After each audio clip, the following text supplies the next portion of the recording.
Hello, ladies and gentlemen! Storm Competitive Season has returned with week number 8. It is currently the new rebranded Phantom Legion and Dallas Vendetta going at each other for who can move up through this leaderboard. And of course, I am joined by the lovely Jenna today. Thank you for that beautiful introduction, Chief. Now, we got some pretty good maps coming up. We got Oregon and Villa in our 2 of 2 series. It's going to be, of course, PLG versus First Attempt. And we got a lot to go through tonight. There's been some roster changes, there's been some ambiguity in what's going to happen in strategy-wise tonight. And it's really just a loaded question talking about strategy. So do you want to kick that off for us? I'd love to. I'm going to actually start on our second map today, Villa. This is personally my favorite map to watch because you can really see good IGLs rise up to the occasion or less good IGLs just fall flat on their face, right? When you're an IGL on Villa, it is imperative that you basically run through your mental checklist the entire time. And I can promise you I'm going to be saying that sentence 1,000 times, especially on map number 2, because it's very apparent when you have the overhead cam that teammates aren't synergizing, they're not communicating, and they're not setting up their crossfires. There are so many moving parts to Villa, and when one of those basically parts just jams with each other, there isn't enough oil, the engine just blows up. All 5 cylinders just stop firing together. Right, and you brought up a really interesting point, Chief, because First Attempt, and this is really delicious to think about, First Attempt has a new player in their midst. We got Rezai. I think I pronounced it correctly. I asked Funties. Rezai. It's gonna be Rez. I think we're gonna nickname him here tonight. And he is their newest player. He also happens to be a coach, so he's probably going to be a stand-in, not for too long. But he's I'm guessing he's gonna be an IGL unless Bait wants to take that position tonight. I'm not sure. I'm not sure what's gonna happen. But as for PLG, they also have a stand-in as well. They got Challenger, is what I'm guessing. Unless they got somebody new, they're probably gonna have Challenger, which is also their coach. So this is gonna be a battle of the coaches tonight, isn't it, Chief? Well, in the first part of this week on Wednesday, we had a coach play in a 1v1, and we saw what that brain and the aim does to a player. So obviously, maybe it isn't a good thing to be, queued up for an SCS game as a coach. But who knows? Maybe these coaches have actually put a lot more time into aim labs and actually learning maps. But nonetheless, that's a great point. And something that you're highlighting is there are definitely 2 unknown entities in these lobbies. And sure, they might be coaches. They definitely will have a great understanding of the macro strategies because they may have wrote them. But does that mean that they're able to synergize with the roster? That's going to be the biggest question. Right. And so actually Revnot is gonna be a stand-in here. I'm not sure if that's the same as Challenger, Chief. Sometimes, see, what's always hard to tell is sometimes these players, play by different U plays, or if they actually brought somebody new onto the roster. I always love to find those juicy gossip details, try to fry it up like a nice steak. But apparently, my Phantom Legion networking just wasn't as bueno as it could have been this week. But it looks like he's actually going to be a new and most importantly, permanent addition, at least for week 8. So unfortunately, we won't be seeing Challenger. I really wanted to see him tonight. I really wanted to make the battle of the coaches, but it's not going to happen. But I am excited. Yeah, it is going to be juicy tonight because we do have these very big roster changes. And with Jewel out, with Dan out, those 2 players being, either flex or support players, honestly, they're pretty integral players of the team, which they respectively belong to. So it's going to be a different experience, most definitely. Now, Rezai on First Attempt, which is now known as Dallas Vendetta. Obviously, he's got an empty spot because we don't really have anything on him right now. We don't have any stats on him, but he's going to be standing in. And now, what I've heard from, and I'm not going to say who it is, I got a little contact from Dallas Vendetta, and they say that Rezai has been a huge defining force. A better IGL, better leadership so far, and it's looking very good for this map, especially going into it, that he can lead, rather than specifically Jewel. And I'm really excited to see that. I'm really excited to see the difference in leadership and what that can bring to first attempt. Not necessarily talking down on Jewel, but I want to see that improvement. I want to see how better that this team can get just with the new IGL. Imagine the waves that they can create, right?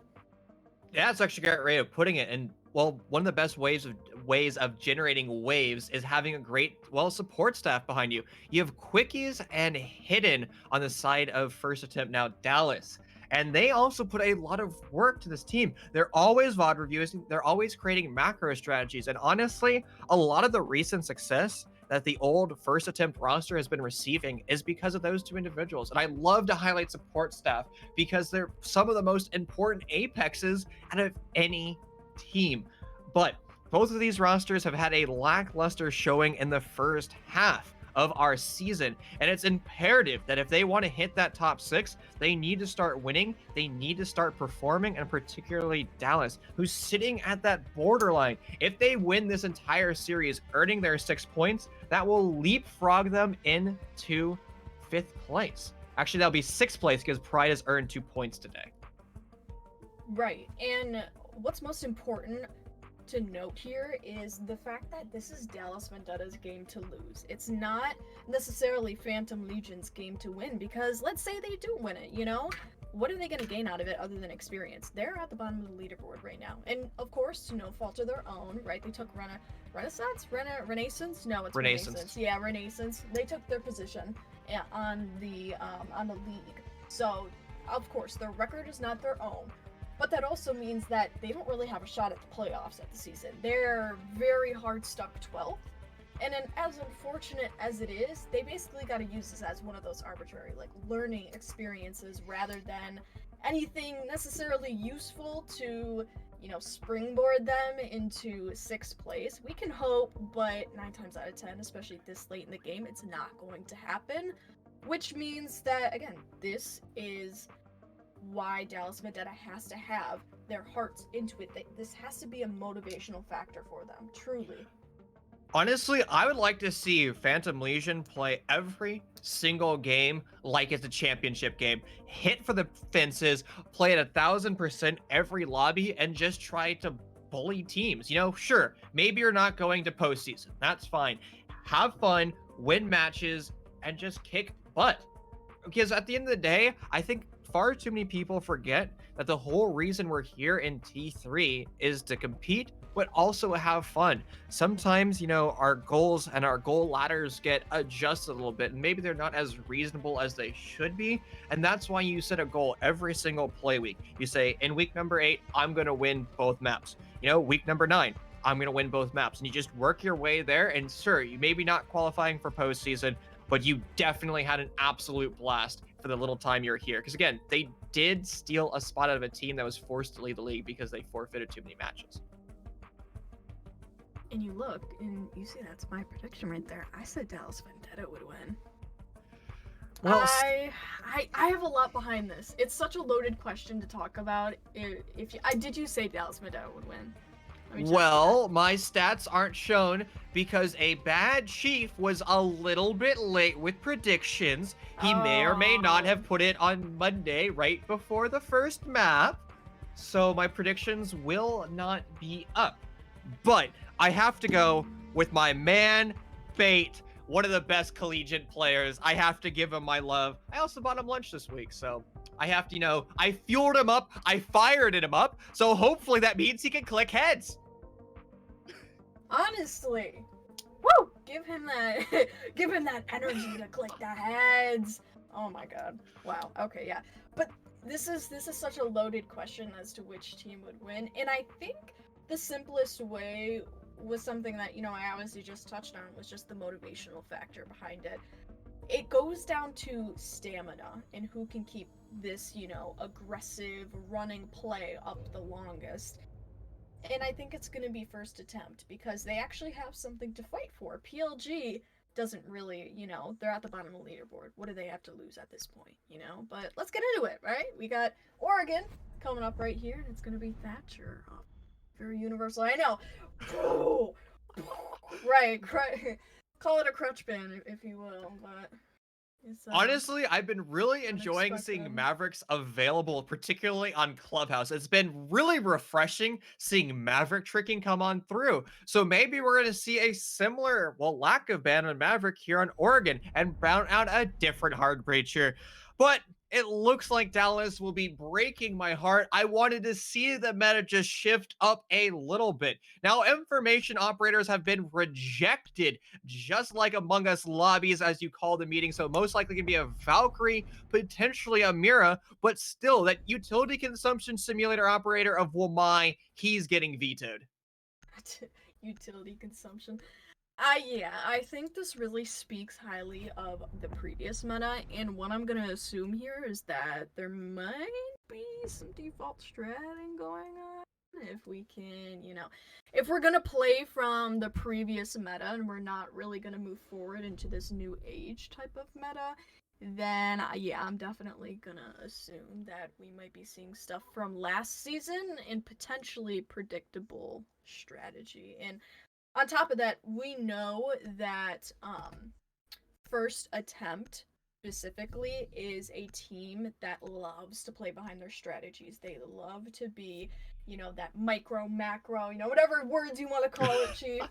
They love to be the really strategy bearing team, whereas PLG this time around, they're going to be aggressive on the attack. And Now, right now, PLG's on defense. I'm going to say that. Now, the thing with that is when you see teams say, look, I'm going to try to play this more aggressive, you tend to see them actually put players on an island. When you're playing aggressive in Rainbow Six Siege, you really have to understand that you need to be synergizing with the roster. If you're going to be doing these big, grandiose roams, make sure you're doing the tag team system. Have a buddy in tow. Because if you just have somebody up on T3, the Vigil just hiding out, now obviously not a Vigil currently in round number 1, but a hypothetical, if he was just in T3 the entire time, designed to waste time, sure, he's probably going to snipe away 50% of the drone economy and waste 30 seconds, but is that going to be enough? Is the opportunity cost of killing those drones and losing your life worth it? And that's a question that Phantom's going to have to ask themselves as they adjust to this new aggressive style. But also, Dallas does struggle against those two teams, so we're going to have to see how the support staff has created the macro strategies for the day. And what I'm interested to see is the technical role that Rev is going to play. I want to see him perform. I want to see him do great things in this match. And him on the Goyo, it honestly is a 50-50. Goyo can do a lot on Oregon. Goyo can also, it just depends on where he's placed. Goyo can also play very passive on Oregon. Depends on the shield placements. It depends on where he's going to be sitting, and that's something in itself that's kind of interesting to analyze. But we'll go back to the game, right? But everything right now seems pretty standard, pretty ordinary, right? You got the armory take from Dallas Vendetta. You got the, master bedroom take. I want to see something that's more of a very structured aggression that Phantom Legion might have issues holding up against. So Seems right like now, Dallas hasn't actually knocked a lot off their checklist. We just went sub 2 minutes. They haven't even attempted to open up games, while North Attic isn't even part of their checklist, which seems like Dallas is not going for a strategy with multi-angle crossfires.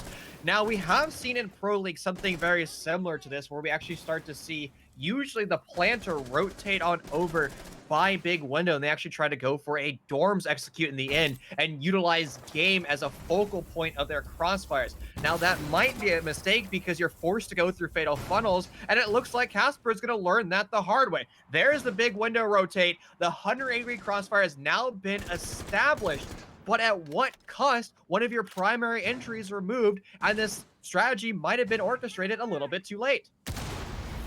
Now, I talked about Phantom Legion on the attack being aggressive, but on the defense, they're actually playing extremely passive. I think for a good minute here, this is catching Dallas Vendetta off guard. They're playing super passive as is. They're not taking area like they should.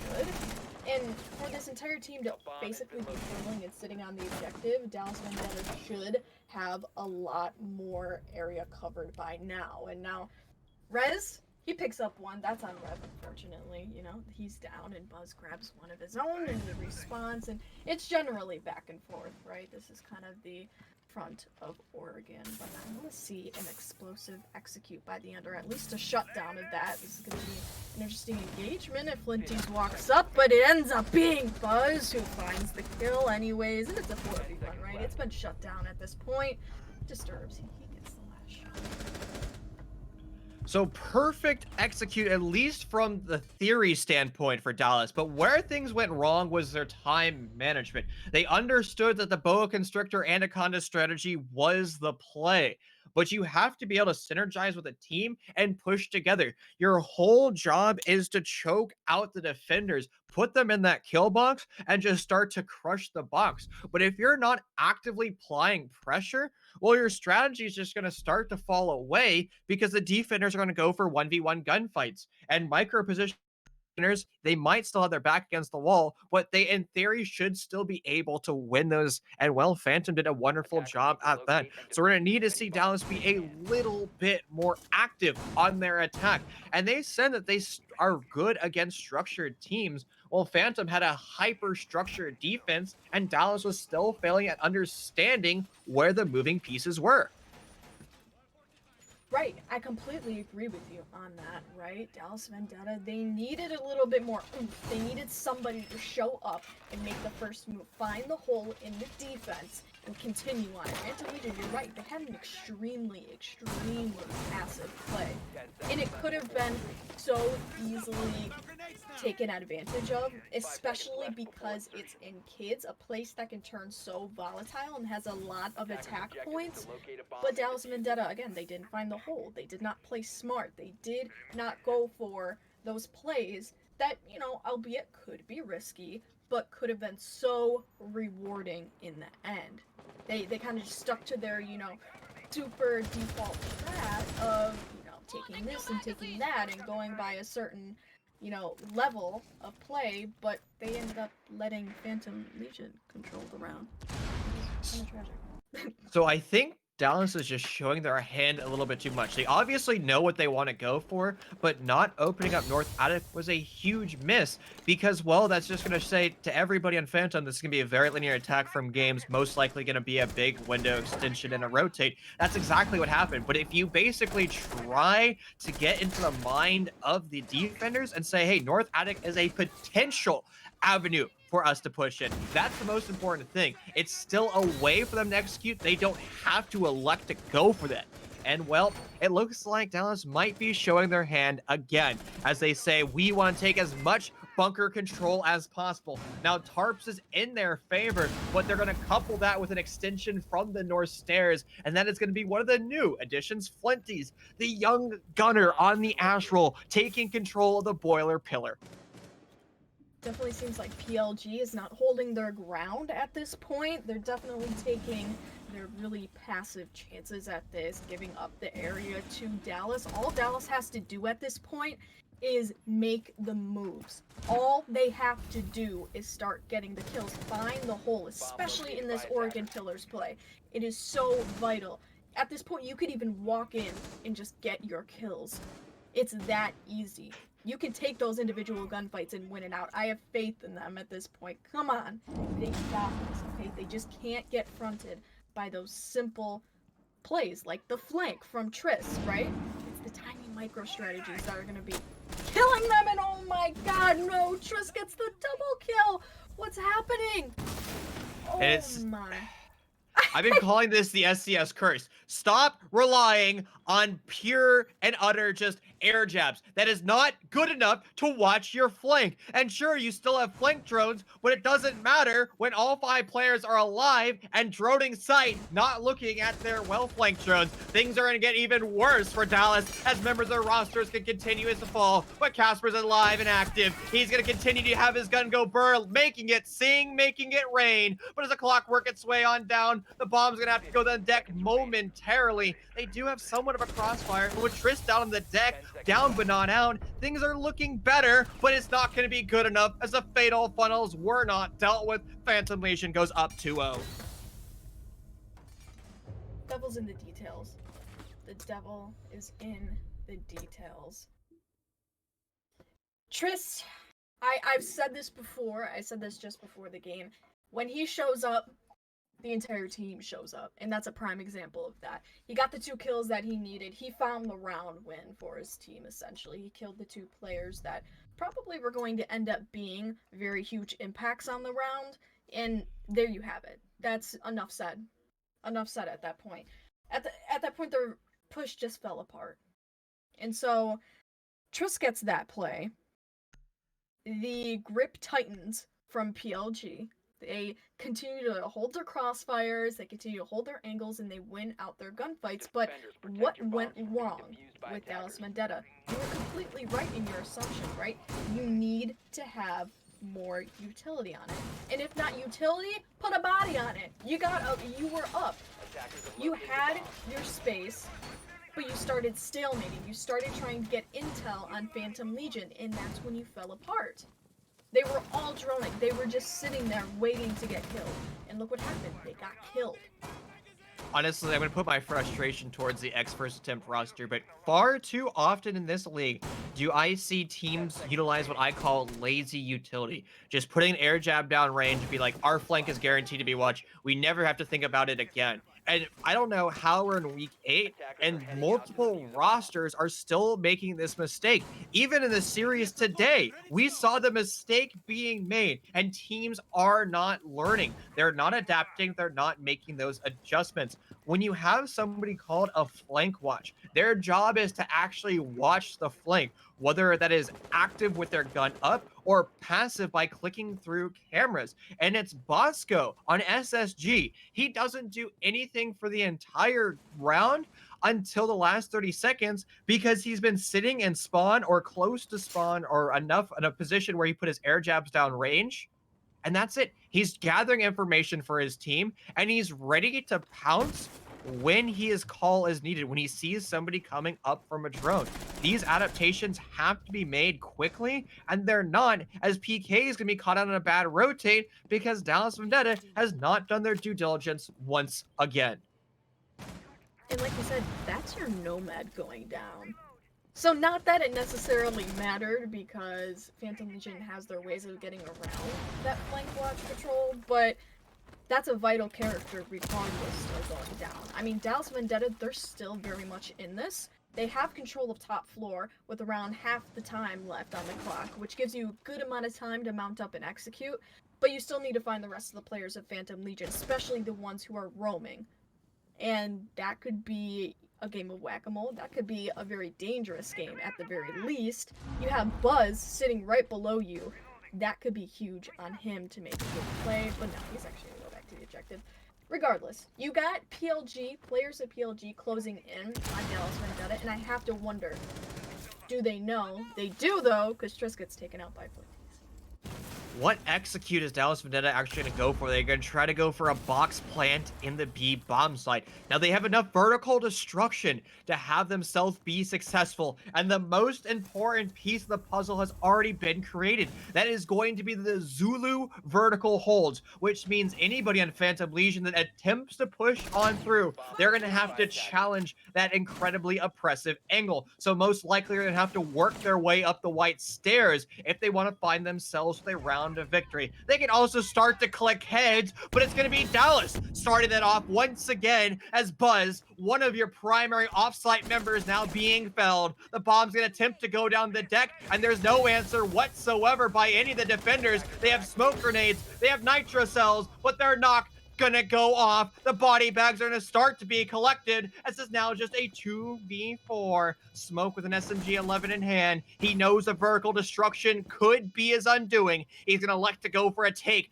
back through dorms, and everybody on the side of Dallas is gonna sit back and relax and wait for members of Phantom Legion to push into their gun barrels. It's now just a 1v1. The shotgun is just better though. With so little time, it might not even matter though. They're gonna have to go for broke. It's gonna be a 1v3. Nobody's on the receiving end though. The clock, Father Time, he's gonna be the one that ends this round. Eventually, somewhere, there it is.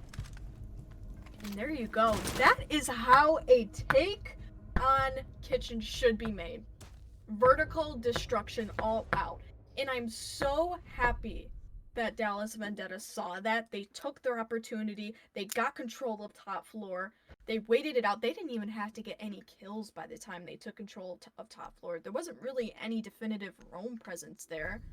And when PLG tried to respond to it, they tried to send players up on top floor, it just didn't work out because Dallas Vendetta already had their angles covered. I thought PK dying was going to be a huge loss, but it didn't end up doing barely anything to them, which is really reassuring because that makes us know that it's not the end all if they lose somebody like a flank watch. Maybe that round on Laundry was just a one-off round that they learned their mistakes from.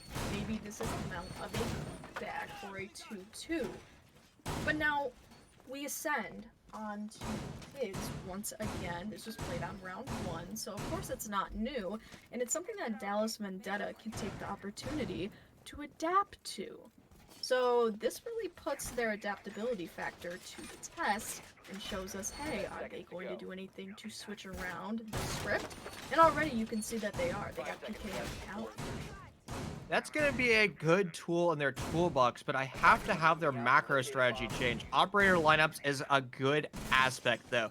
We're going to have to see them spawn all the way to the north, take control of North Attic, and at least use that as an avenue to push into the bomb site. It could be one more piece to their puzzle, but with all of them spawning over to the south, this looks like it's going to be more or less the same execute. And the problem with this execute, it was far too slow. They didn't utilize their drones. They didn't have map control, and they basically just went for broke, pushing through fatal funnels. That is not a successful macro strategy. Sure, you might be able to try to channel the Wichita Wolves energy, because when their strategy fails, they're able to click heads. But that's Wichita Wolves. It isn't the old first attempt roster. You cannot compare yourself to another team's macro strategy. You can, and I totally agree on that, but I guess, Chief, we're just gonna have to see what happens, shall we? I think we will. I'm excited to see that. I mean, I want to see these teams win. I want to see both of them win, honestly. I do. Is there a way where we can just have both rosters win? I guess technically, one of them could win one map, one of them could win the other map.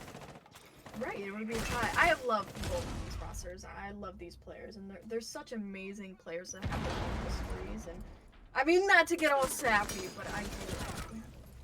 And Casper, interestingly enough, he's going to pop up on the board. It's Buzz that he ends the life of, and that's armory control for you, so that's actually kind of huge, being that now PLGs, they're kind of cornered in their kids' hold, which means a lot for Dallas Vendetta. This means that they can finally play out the infamous, the famed boa constrictor strategy. They can do a very, very well thought out pinch on Phantom Legion with a good 1 minute to spare, which is a lot of time to set up and mount that good execute.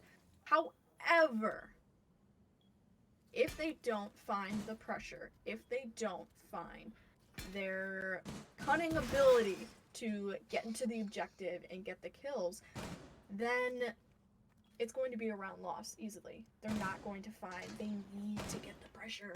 They need to. It needs to happen now. It needs to happen soon.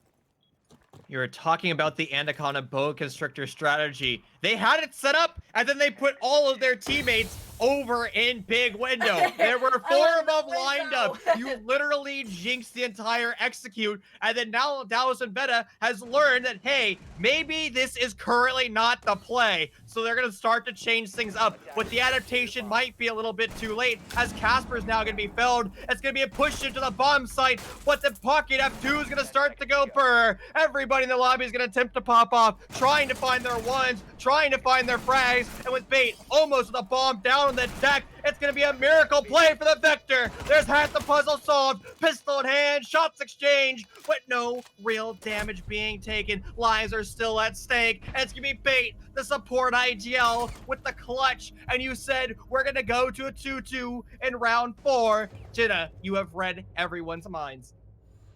I have indeed. I'll take that one. I'll take a win on that one. But there's a lot of strategy behind thinking that, and again, it does have to go down to the idea of this momentum. However, I was getting really concerned there. You're definitely right that the whole window play was not working out for them. I'm glad they finally got the balls to just run in, to put it simply. I'm glad they finally tried taking their gunfights because they're extremely hesitant as a team, and I think that speaks to their experience with one another. That speaks to their leadership right now. It speaks to how well they're playing against PLG and how they know them as a team. Attackers need to locate And so, and defuse bombs. with that information in mind, I think that that play right there from them was an amazing play. You know, they got past it. They were able to find the objective, move in, and actually execute. Granted, towards the very end of the round, it was more of a 20-second execute, but they still did it, and I'm proud of them. I'm excited for them, and I'm glad they were able to do that. However, they need to keep on showing up with that aggression, and it needs to be better paced. It needs to be 10 seconds a left lot before insertion. more timed. Just the timing on it has to be a lot better. Now, Jenna, I know Chief is never wrong. He is right 100% of the time. Most But I definitely. did have an oopsie earlier. I did say Bosco was SSG's flank watch. It's actually Nade. So I did an oopsie. Wow. I was wrong for once. It's the rare time you'll ever see Chief wrong. And I guess, you know, it is 2020 after all. So maybe it's my turn just to be wrong. It's my 1 year to be wrong. And then, you know, the rest of my life will always be correct because I'm just that awesome. Now it's going to be Dallas Vendetta taking control of Bunker once again. The last time they're here, they really struggled with their flank watch. And they're not bringing a traditional flank watch at all. It is time to relegate your little itsy bitsy drone set and hope there's somebody actively watching them, because if you're not, you may as well not even put them there. And that Mira spot was really just done away with.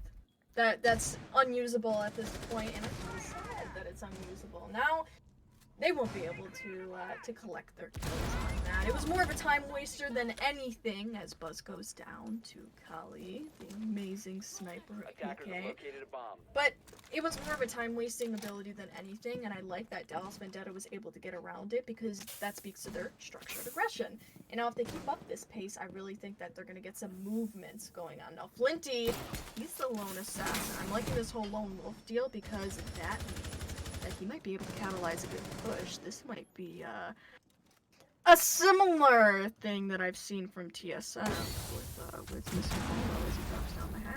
He gets all the kills to win the round and finds the holes in the defense, especially on Laundry. I'm not comparing them, but I may or may not be comparing them.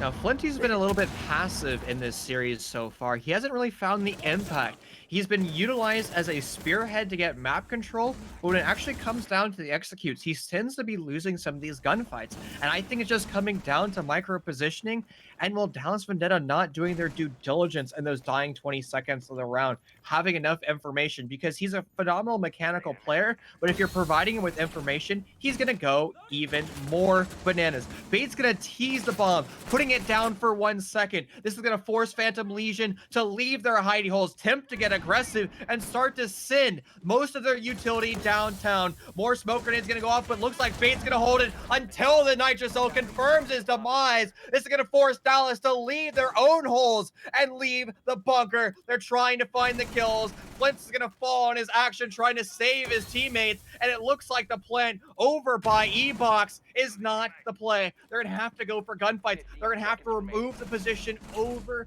by the white stairs, and it's just not looking good. They're not winning their gunfights. Their positioning wasn't there. It is now all stuck to PK at a 1v4. It's almost impossible. His F2 pocket gun isn't going to be good enough. Is it going to be submachine gun versus submachine gun? But the SMG-11 is goated. Beautiful. Beautiful play-by-play there, Chief. I love that. Amazing, amazing balls. But I liked that Phantom Legion, as first attempt, got extremely aggressive and tried to hit the objective as hard as they could, that they got even more passive, and they stuck back and they had a calm head, and then they started using their utility to their advantage. They didn't just go guns blazing, trying to peek and swing every single angle. No, that's not PLG tonight. they're not getting super aggressive. They're getting smart. And I like that out of them because that's not necessarily what scrims were telling us. That's not necessarily what players were telling us. I was expecting PLG to get super aggressive on the swing and for them to fall right into Dallas Vendetta's trap. And I think that's what Dallas Vendetta themselves expected, putting Flinties up on the hold while Bait attempted to plant. But no, Bait got killed by the Nitro. Flinties was stuck in the individual corner, and he just got whooped by a swing from Fraser. So Yeah. when you're executing upon a very structured team, you have to actively participate in the minigames, removing every single component. Now, you can consider components being the utility or an operator themselves and basically break that down. Now, Dallas Vendetta isn't really doing that after 90 seconds. They do a phenomenal job executing into bunker, taking control of pillar.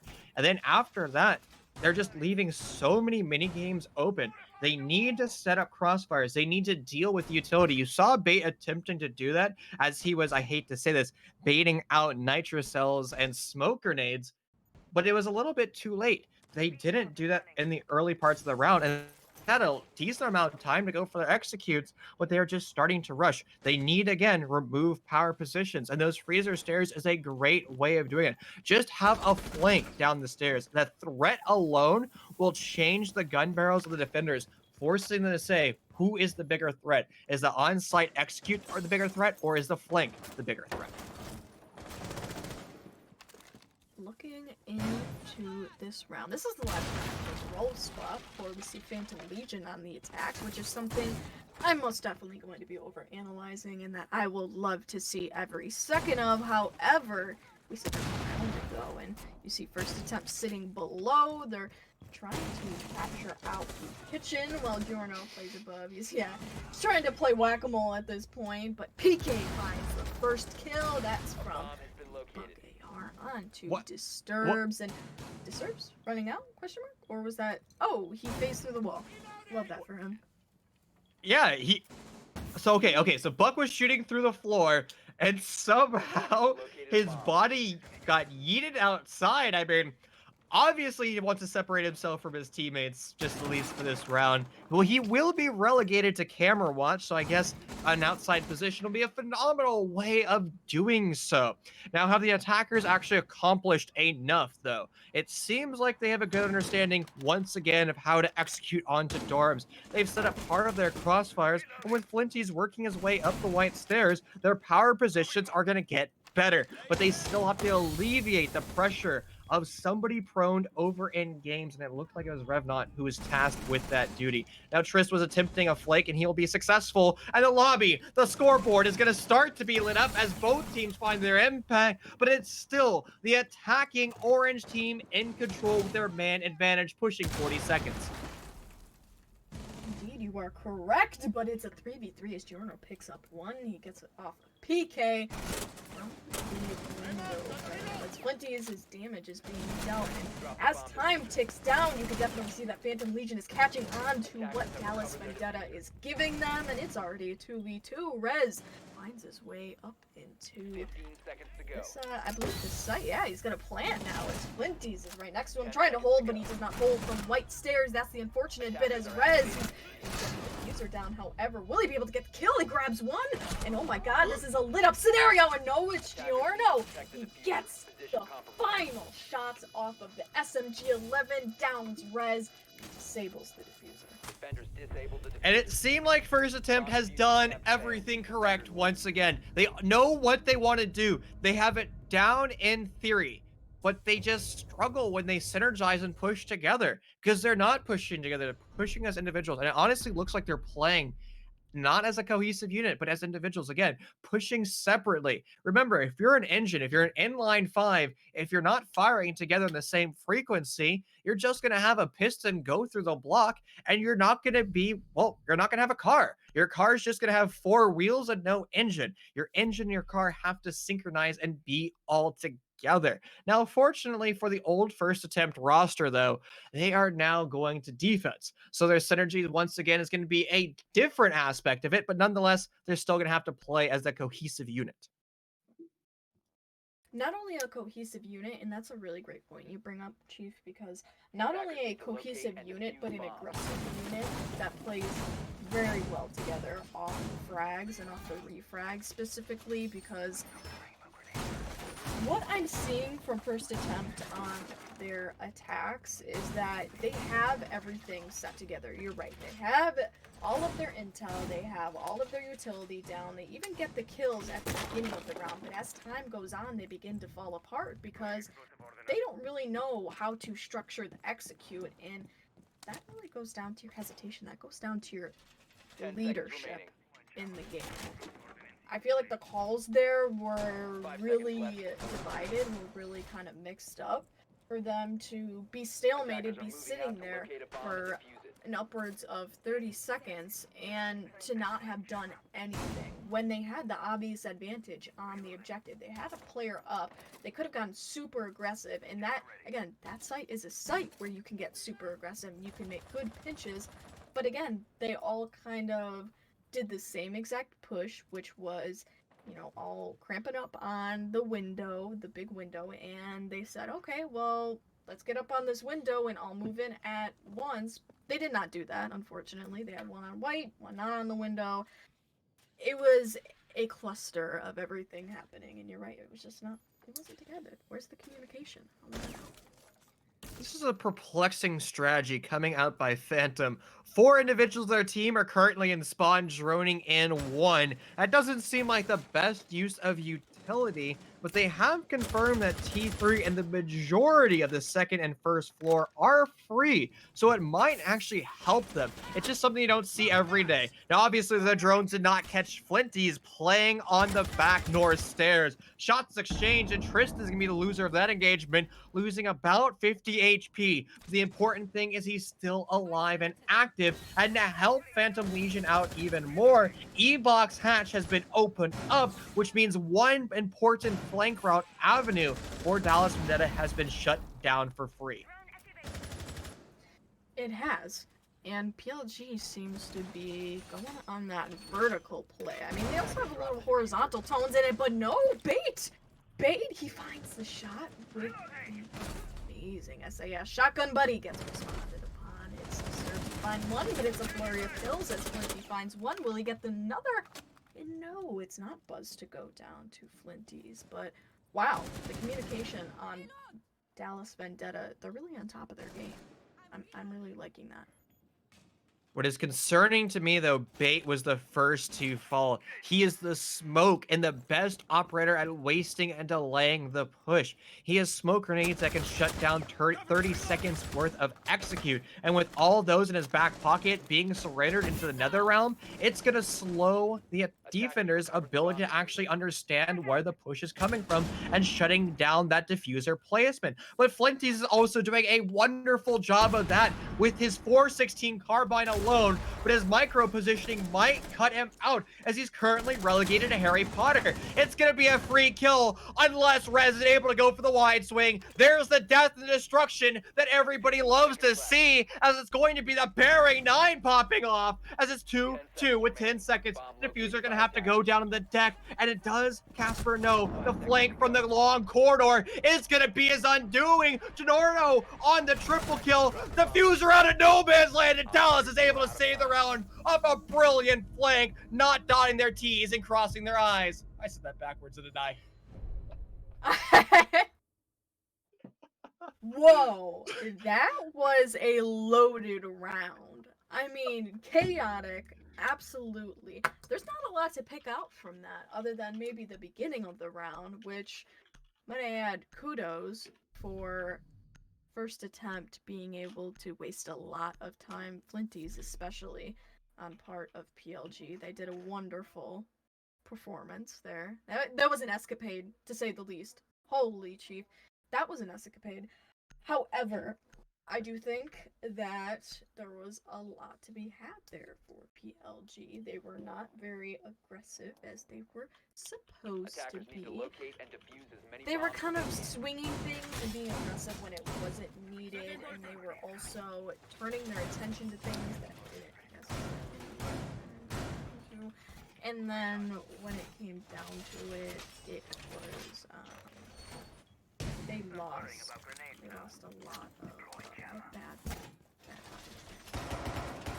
Honestly, I just want to go back. Let's stop talking about theory crafting and, macro strategy. I just said on stream, dotting your T's and crossing your I's. That is absolutely the most brilliant thing I probably have ever said.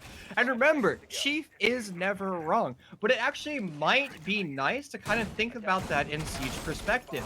Because sometimes it's best to change your sayings up, change your macro strategy to do something people don't always expect. And that, I guess, is kind of how Siege has evolved.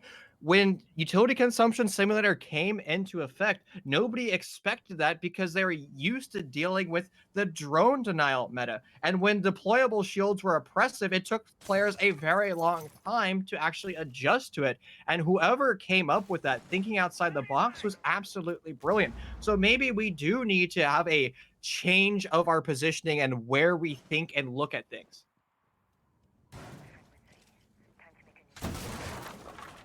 Definitely. Do I sound a little bit better? Am I sounding better? Am I sounding worse? Are you just changing the gain on your mic? Oh, I can see in the camera you just turned it. No, because people are telling me I'm really quiet. I'm just. Well, you can always be like me and just yell and just destroy your mic. Is this better? Is this low gain or is this super low gain? Well, it sounds like you're louder, so I mean, I'm not a soundologist, but I think you're muy bueno. Okay, let's get into the game. All right.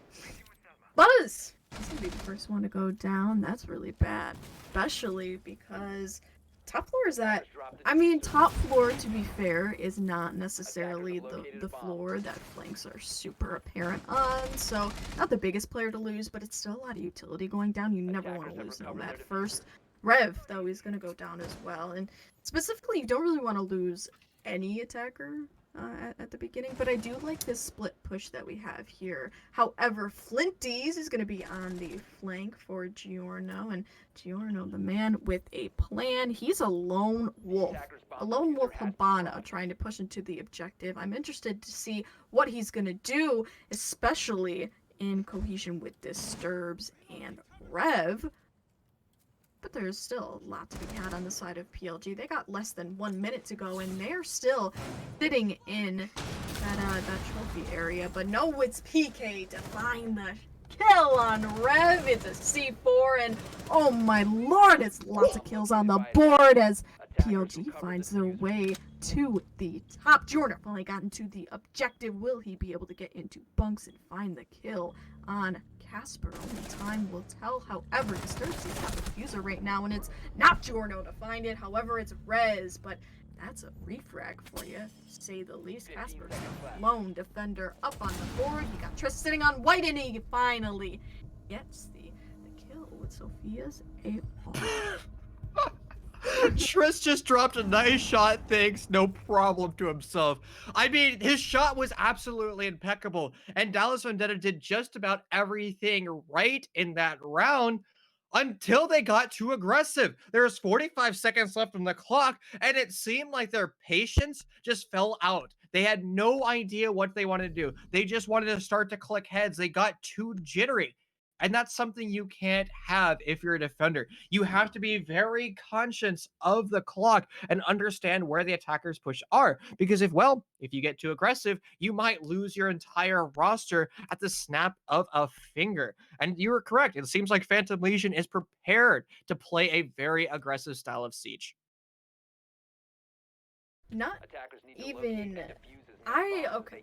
Let me say, I expected Phantom Legion to play some weird pushes where they would just run into the objective and find their kills. I did not expect them to have more of a structure to the way that they're pushing. I mean, of course it's working out for them, right? Last round they did it so beautifully, and especially on kids, which is that's a mainstay that you want to get. You really... That's a crux of that site rotation, and obviously Dallas Vendetta thinks so too. They're gonna go back to it for round 9.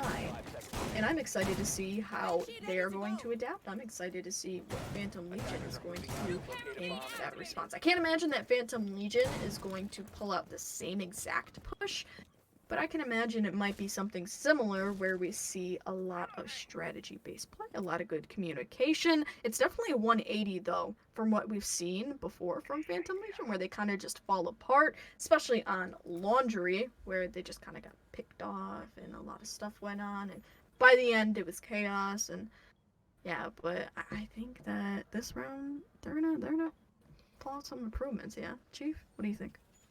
Absolutely agree with you. Definitely. I don't think what Phantom Legion did is a strategy that they can repeat in round number 9, simply because, well, they did a fatal funnel. They pushed through trophy. Sure, they won their gunfight, but how often does that happen? And there goes PK. He runs out. He calls himself Peeker for a reason.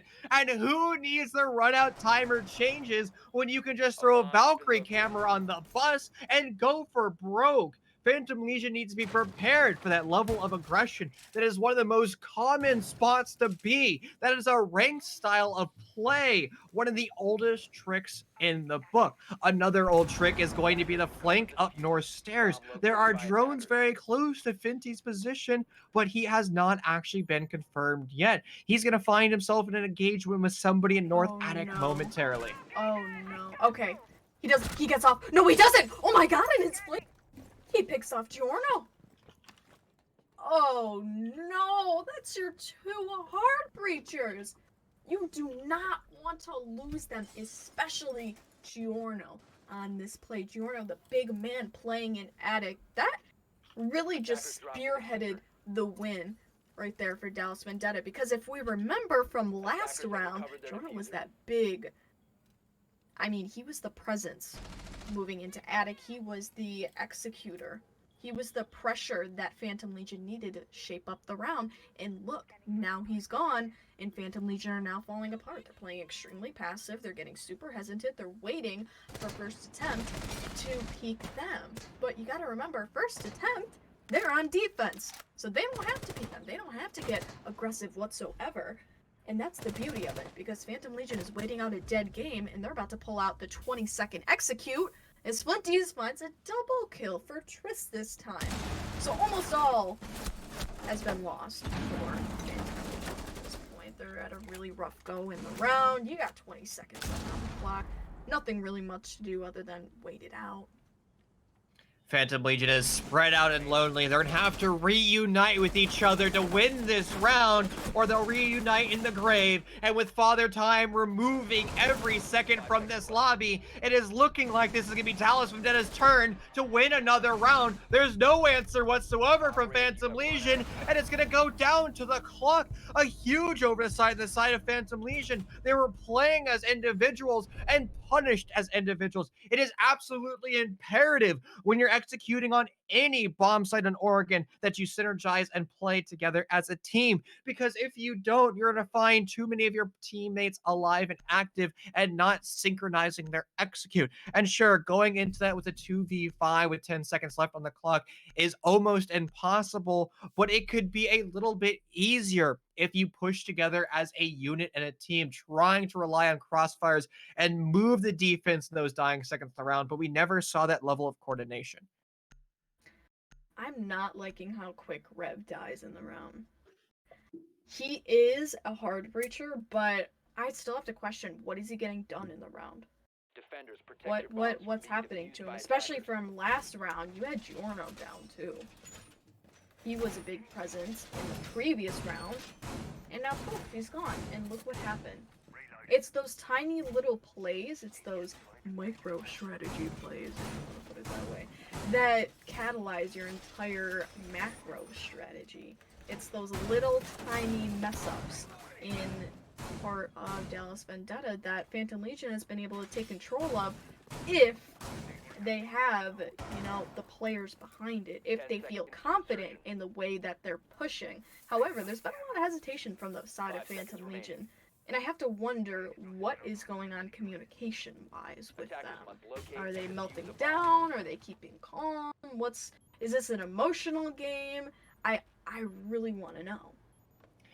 Flinty's is going to be very aggressive, but there's a drone that has located him, so Phantom Legion should be prepared. It might be an easy crossfire, an easy exchange. Buzzing gets the free kill. That's going to be Flinty scratching his head in that scenario, perplexed how he got his forehead removed from his body. You cannot be that aggressive if you're not checking for cameras. A huge oversight, and it looks like Dallas just wants to play this hyper aggressive game. It worked out for them in round number 9, which you can't constantly be swinging for the fences because eventually your opponents are going to start to catch on. And that they did, and Flinty is unfortunately punished, but look what that gave Phantom Legion. That gave them a lot of confidence to start moving into meeting, gave them a lot of confidence to start moving onto those pillar stairs. You see Triss, he's peeking those angles, trying to get the shot on to the man sitting behind pillars. And honestly, if they keep up this form, PLG will have the objective in no time. It just depends on if they stalemate themselves, if they find themselves at a good point in the round, and they don't keep up the pressure. Now you see Dallas Vendetta, they're getting more passive as time boils on. And now Phantom Legion has control of pillars, so passive as they are, this could be a good situation for Dallas Vendetta to find themselves in. We know Laundry before for them has worked out because Phantom Legion walks into the objective without finding their kills, without securing their spot on the objective itself. And right now, we have to see that work out. We have to be able to see some kills happen, or at least some intel go down to know the rotations of the defenders when they try to plant.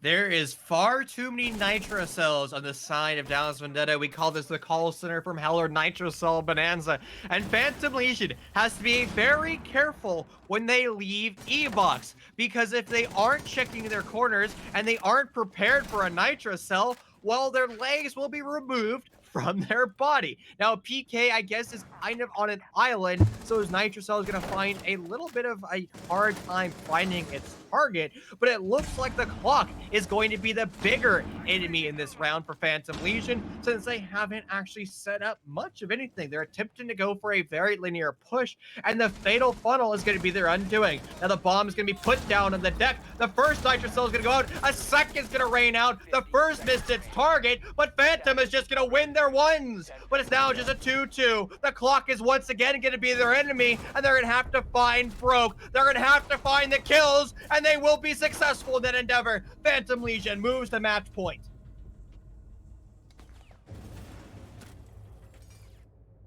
I believe you're muted, Jenna. It looks like you're muted. I hate myself. I haven't for the best of us. I hate myself, man. That was horrible. I had this whole line that I was gonna say. I'll have to I'll retry it, but beautiful take from Phantom Legion. I liked that they kept the pace up, but the one thing I didn't was that they still got caught up by the defender utility, and they did not take the chance at adapting to this and trying a different route into the objective. If they took main stairs, for example, and they at least had 2 people try to pincer and 2 people try to funnel down instead of making it a 5-man push from pillars, imagine what they could get done. Okay, they would force the rotate of Dallas Vendetta into that closet. They would force the rotate into Laundry. Phantom Legion finds the rotation, kills the players on the move into Laundry, and the only place that they have left basically is Freezer in the closet. They cannot nitro their way out of that at that point, so it's basically lost. I want to see some variation in the way that they're playing this instead of just a big 5-man push. However, it's still working for them. So if it's adequate, you know, keep going with it. But I feel like Dallas Vendetta at this point, they're gonna find a way to find the kills, to adapt to it, right? It's always the second round that Dallas Vendetta gets the win.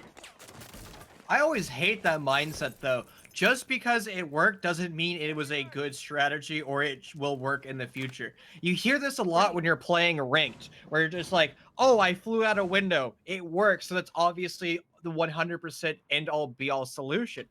It's just sometimes you can catch somebody off guard, but that should not be your macro strategy. Remember, when it comes to macro strategy, it should be, well, strategy first, mechanical skill second. And in T3, it seems like players just want to click heads, have their guns go burr, and just say, we can have our coach and analyst talk all about the strategy. That is not my job. My job as a player is just to start to slay people in the lobby. Now, we're talking about changing up strategy. It's actually going to be the attacking team to do that, as instead they're not going to be pushing from the northeast. It's going to be a freezer execute. Just as I say, it's Caster's Curse. It's actually Caster's Curse. Just as I say that, they actually start moving in from a different spot. However, they're going to see right through this, and they are going to know. That's why there's a lot of value in keeping up a good pincer strategy where you do have some people go pillars, because pillars is still a really important spot to take, but not to take wholeheartedly and to say, oh, we're going to abandon this push now and go somewhere different completely. No, I think that there's still a lot of value in taking it. However, you still need to have that variation in it where, you do have somebody push down main stairs. However, it didn't work for them. Triss was the first to fall to their unfortunate blatant strategy. And first of all, people, a big performer for PLG to go down is not the man you want to see. He did remove a nitro cell when he was felled, so at least he will help his teammates when they actually go for the execute. And it seems like Dallas really loves to utilize their explosives. And in the previous round, they ran 4 of them, but 4 of them didn't even get utilized. Only 2 of them did. They weren't synchronizing and coordinating with their utility. We talk about coordinating operators all the time, but nitro cells is something that we forget far too often. A quick trade between both rosters, and we're find ourselves in exactly the same scenario with the defenders in the advantage. But as I say that, things are going to get a little bit more hairy, more back and forth casualties, but the defenders are going to find themselves still with the man advantage. It's going to be a +2. Your primary flank watcher Buzz is going to have to start to find the kills. The scenario has been found here too. We've been here. It's not going to work out well. There's so little time. He's just going to leave his hidey hole to be felled in that process. First attempt for the old first attempt roster still in the series. Right, you are, and they are only 1 round away from our fabled overtime, which is going to be something interesting to see played out at the very least. Now, I think that there was a lot, you're right, there's a lot to be had with that push there. Like I kind of said, with pillars, you need to be able to take that. It is such a critical spot to hold, and it was working for them when they took pillars. But they didn't, once they had pillars, they did not take any variation in it. They didn't try to move around. They kind of just took pillars and had such a linear one-way push. It was very horizontal, no vertical pressure, no nothing afterwards. And so there's no pressure on the defenders to rotate. There's nothing keeping the defenders on their feet, keeping them uncomfortable. And so guess what happens? They end up taking control of the round. But then on that push, it was extremely lackluster, where you see that there's 2 different points of the push, and they're not communicating as one whole team. And when there's 2 points of the push, they kind of just get picked off individually. That's where Dallas Vendetta excels. 5 seconds left. And so Phantom Legion gets picked off, they don't really play very well, and they lose out the round to those 1v1. Defender is exposed. Well, it looks like there's going to be a little bit more Valkyrie cameras outside. The problem with Casper is he has been alerted. The new runout timer was adjusted from 3 seconds all the way down to 1.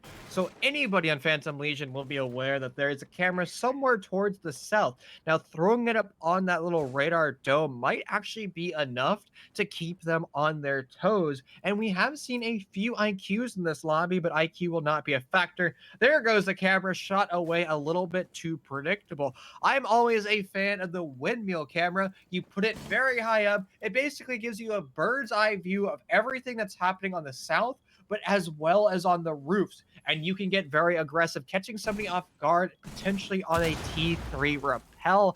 But obviously, that will not be the case. It's going to be Phantom Legion doing a very traditional execute, but they're going to have to do it without their secondary entry. Unfortunate. Triss is going to be the first one to go down once again. 2 times in a row, Triss. What's going on? What's going on here? Is Flinty just going to take control of the round? I think he might. Honestly, it is such a PL thing where whichever team frags out first gets the round win. And honestly, at this point, I think it's no exception. Because you see Phantom Legion, they fall short a lot when they start missing a player. Because they kind of just... Without 5-man, I mean, first of all, when it's a 4v5, it's already a bad motivation right there. But Triss, especially a top performer, and a person that they rely on maybe a little bit too much at this point, is going to be horrible for your confidence, going to be horrible for your fragging ability. All around, it's not going to be a good thing to be missing him. Now, PLG, they're going to be pulling out a very similar strategy to what they've been doing in the past, but however, the fragging ability does work. Bait goes down. 2 disturbs swinging on that. I'm wondering where PK was in that entire situation. Unfortunately, he was nowhere to be found. And so Bait goes down. A huge oversight by Bait. He has an SMG-11 in hand. No shotgun to be seen. Now, fortunately, Flinties is an absolute monster and able to get that refrag, but that definitely should not have been the engagement point that Bait lost. And once again, it looks like we're going to find time. Being the enemy of Phantom, we're 30 seconds away of going into an unlimited overtime. That's going to be on Phantom and their IGL to drive their team into being successful. Flinty's on an island. He could be killed for free. He has no hope of rotating away, so Ash is going to work her way on through, trying to be as sneaky as possible, but she's going to lose the engagement, and that's going to prompt everybody from Phantom Legion to actively deal with him. Part of that offside pressure has been killed, but the double nitro cell is going to be the round ender. We go to overtime. It's going to be the first team to win 2 rounds in a row. Who will it be? I couldn't tell you, Chief, but that was absolutely amazing from you. What a great play. However, you're right, a lot of oversight from PLG, and Flinty's the sneaky Jaeger man. Took advantage of this. He played so well off of Triss dying. He got aggressive when he needed to. He had the game sense to play stealthy when he needed to. And it all really just fell apart for PLG after they lost their first player. They kind of started getting stalemated, and once First Attempt found their positioning and adapted to that, they started playing much more passive. It was all over for them. And see the nitro cell at the end, it was tragic. But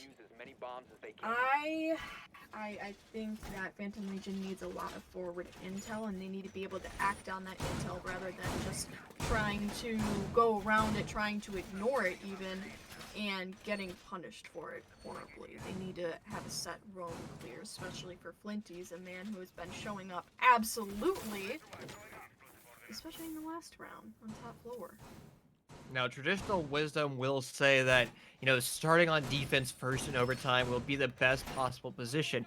But that's taking into account that you only have 3 rounds of overtime. And this can be the first team that wins 2 in a row. So which means, hypothetically, if Dallas were to win this defensive stint, they would go over to attack and be forced to win that as quickly as possible. Now, this league has set the record for the 2nd longest competitive game of Rainbow Six Siege. That means across T1 all the way down to T3. And I believe 26 rounds, which is quite a monster of a series. I don't know if we're going to see that today. It's going to be really on how these teams are able to break apart the puzzle pieces of the defense when they're on attack. Because most teams are winning free rounds on the defense, but when they go over to attack, they just struggle absolutely. This could be a possible engagement between your Triss and Flinties, the man at it. These guys are fired up in their engagements, but no, Flinties is going to go back down. That forfeits control for Triss to take control of meeting. Potentially Bait, yeah, he's baiting out that, baiting out that reinforcement. So, I think honestly that Disturbs, however, is gonna swing. Oh no, Casper gets punished for it brutally. He's going to get slammed, and it's still a really active engagement, though Trist falls to Flinties once again. This man just cannot get out of the kill feed for Trist. He's out for his blood. Really is. Look at that. Well, the blood oath may have been created, or a blood pact may have been created, but is it going to be enough to save every single one of these players from demise? And it's not going to save them for the 4-16. Dallas suddenly crumbles. It's a flawless round for Phantom. They just pounce and bully their way into the bomb site.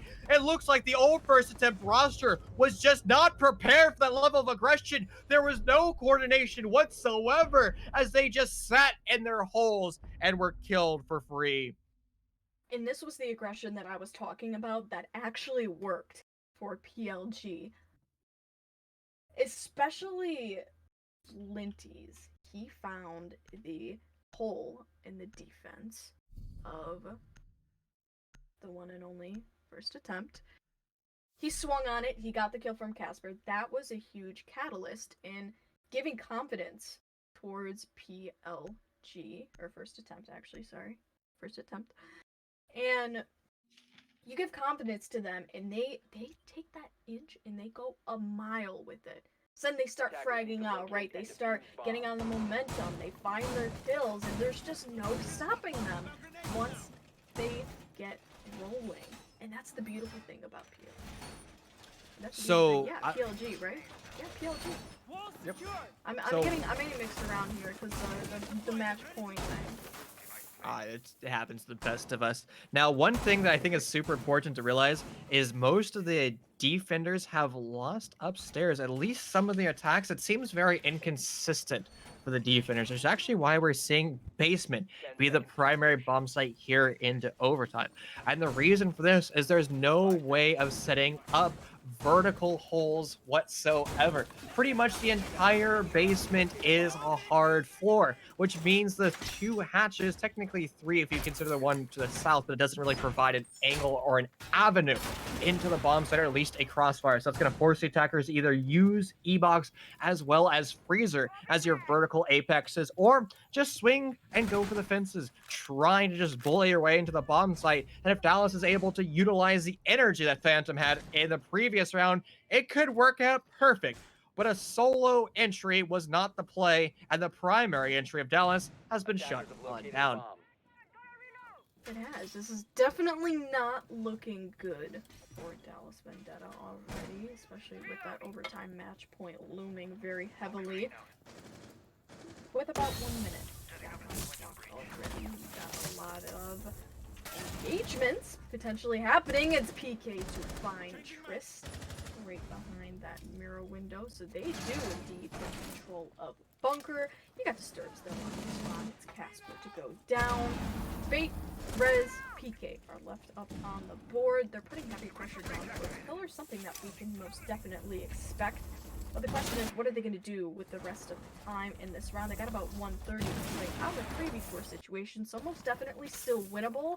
However, they're going to have to play on the aggression. They're going to have to play on the overpeaking of Phantom Legion if they do choose to do so. It doesn't seem like they will, because they're playing very passive, and that's something that game sense will only harden, and the fact that they are doing that shows, hey, lots of good communication going on, right? They're reeling it in, they're taking time, and they know they have the upper hand. 7-6 scoreline, they don't want to blow it. And so, pressure. We've been in this scenario before with Dallas with the man disadvantage stuck outside the bomb site they're trying to execute upon and just push in through fatal funnels. They're far too slow. They've been in this position for the past 40 seconds and they haven't even attempted to go anywhere closer to the bomb site, and given the utility the defenders still have, it might just be over. But it's not over until everybody in this lobby has been killed. The grenade is a great step in the right direction, but the smoke grenades are still 2 of them remaining, which means 20 seconds to denial might just be enough to save the round for Phantom Legion and allow them to win map number 1. You add the nitro cells in as a spicy curry, and it's just not looking good for Dallas. They're going to have to start to push. They have to go now, but the execute isn't coming out whatsoever. Bait's going to attempt the plant, but he's going to be choked away. PK felled by the nitro cell. It is all going poorly for the old first attempt roster. It's the coach stuck in a 1v3, looking in every possible direction, but not looking in the right one as he's shut on down. It's going to be Phantom Legion winning map 1. Amazing play from Phantom Legion. They capped the first match. And that's something interesting because Dallas Vendetta are not going to gain the points that they need, at least entire points, that they're going to need to find their spot in 6th place. Rather, PLG are going to be springboarded up a few positions potentially. Not by much though. And so, like we said, this is a game only for Dallas Vendetta to lose, and they have lost it so far in the first match. And with that, we're going to dive over to a quick 5-minute break. Don't go anywhere. We'll be back with map number 2. That will be Villa. See you soon.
Welcome back, ladies and gentlemen. Sorry for that longer delay, but here we go. Straight into map number 2. It was Phantom Legion. They did win the map against Vendetta. That was Vendetta's map pick. Will they be able to win their own map pick? It went into overtime, so the world is their own oyster. And once again, I'm being joined by the lovely Jenna. Hello! And another point to bring up would be the fact that Phantom Legion and Dallas Vendetta, these are their off maps. So, Cafe and Clubhouse have been auto banned. They played them last week, it's done and over with, and now they're on to new maps. So I think honestly, who chooses what map and who gets the better pick doesn't necessarily mean anything, because each of these teams, they're not going to pick Consulate, they're not going to pick Theme, so what are they going to pick? They're going to pick Oregon and Villa. It's just whichever team gets to it first, and it ended up being Dallas Vendetta, but PLG won it out. And so now, let's get into the game. So, Habana and Thatcher have been banned, respectively. Habana's an interesting ban, but not necessarily out of the Villa regulation bans. Valkyrie, too. Really, she's a big player on Villa because of her ability to have those tiny little cameras sitting in little corners of every single bit of Villa. Now, if we take what we learned from map number 1, we might see one of the pancake wielders gonna be removed, but unfortunately, it's gonna be all information. Now, the previous map, I said it would be information operators that was getting the boot, but apparently I was one map too soon, because there they go. And honestly, we've seen a lot of ace come into the meta, so much so that the default Habana ban has actually gone away straight out into the wind. Now, with Habana's new rework, it's become very difficult to actively trick these walls, because she can shoot her 1x2 pellets and force that poor bandit to run all the way across trophy trying to actively trick. And I don't care how good of a bandit you are, you're most likely not going to be successful in that endeavor. But a huge play that both defending rosters can actually utilize is invulnerable Kaids, particularly over on planes and games. You throw one of your Kaid charges basically on top of the B bomb chassis, and it doesn't matter if you're going to be utilizing frag grenades, Zofia impact launchers, or even an IQ from underneath. That one Kaid charge will not be destroyed. And you can also get cute with your other Kaid charges and throw it up in the rafters, so it becomes a very difficult, but not fully impossible for the attackers to deal with. You're right. So, Mozzie, however, is going to be played. It's not going to be Kaid in this meta. Coming out from Dallas Vendetta. And it's more, Kaid is more of a player that you would see put on statue and trophy rather than avian games, because simply study is a kill box, and you can get very easily trapped out of any hard breaching opportunities if you try to hit study. So where else do you go? You go to the 90 angle. You go low way, highway, classical hallway, whichever you want to call it. However, it's going to be trapped out by Flinties. And so they're going to have to go through him. They're going to have to roam clear and find their way of control through the 90. That's probably going to be the biggest strategy that we're going to be seeing here. Something that's a little bit concerning to me is how passive the former first attempt roster is. They have some buff rooms and some offsite pressure, but they pretty much relinquished the entire map to Phantom, and this could be a huge oversight because, well, the majority of the control has already been, well, relinquished. It's now just Flinty on this solo roam. He's a mechanically gifted player. He can win the majority of his gunfights, but if he finds himself in a crossfire, he's most likely going to be felled. So he's going to call for reinforcements, as Casper's going to force to take control of Mudroom, looking all the way down to the south, trying to find Trist. They can hear each other through the other wall, but they don't know exactly where they are. You're right, you are. So we take a little bit of a pause here. Will Trist find Casper? That's going to be our biggest plot line here. No, he's going to ascend into hallway, potentially? Disturbs, however, on the other side of the map. Oh my lord, he finds Rez and he gets the kill on PK through classical hallway, and something that I did not expect to happen, they're going to find their way into study, rather than trying to take their hand at master bedroom, at statue. And so, Flinties and Bait, they're the only two players up left on the board for Dallas Vendetta. And now it's all to Phantom Legion capitalize on this, right? Get into the objective, find their kills, maybe even make a plant. And I'll do that in about 50 seconds left on the clock, and it's Triss and Buzz to find the kills, finishing off our round. What a spicy execute. And it seemed like there was absolutely nobody at home from Dallas Vendetta. They were incredibly passive, and when they needed to get aggressive, they were just more passive. When you're a defender and you get walked all the way to gun vault, the attackers are just going to light you up because they know where you are and they're going to punish you for it. They just watch the door frame, and when you attempt to check it, you're just going to have your head removed. You need to have controlled levels of aggression. It seems far too often in this league, teams are on basically opposite points of aggression. They're either 6,000% aggressive or zero aggressive. People need to find a happy medium. And right now, hiding behind deployable shields is not the play. Going into this next round, they're going to be going back to AV, trying their hand at it once again. Question is, will Phantom Legion pull out the same exact push that they did? You can tell Dallas Vendetta is going to be ready for it this time. They're going to try to cut off any aggression coming from classical hallway, coming from study, and of the like. But my question is Phantom Legion finally going to go north side? Or are they going to take their chances once again at going south side? 5 seconds to insertion. I mean, I'm never a fan of linear pushes. I mean, it worked out well for them, but that was because the defenders were just not prepared for it. I think you should use traditional wisdom, go from the north, clear out the entire map, and since Dallas Vendetta really isn't controlling the map, you should get it for free. But just judging from the fact that Phantom is all spawned on the south side of the map, it is most likely going to be another linear execute. They did a wonderful job of removing mini games in round number 1. So if they can continue with that fast level of aggression, all stemming from their drones, it should be a pretty easy execute.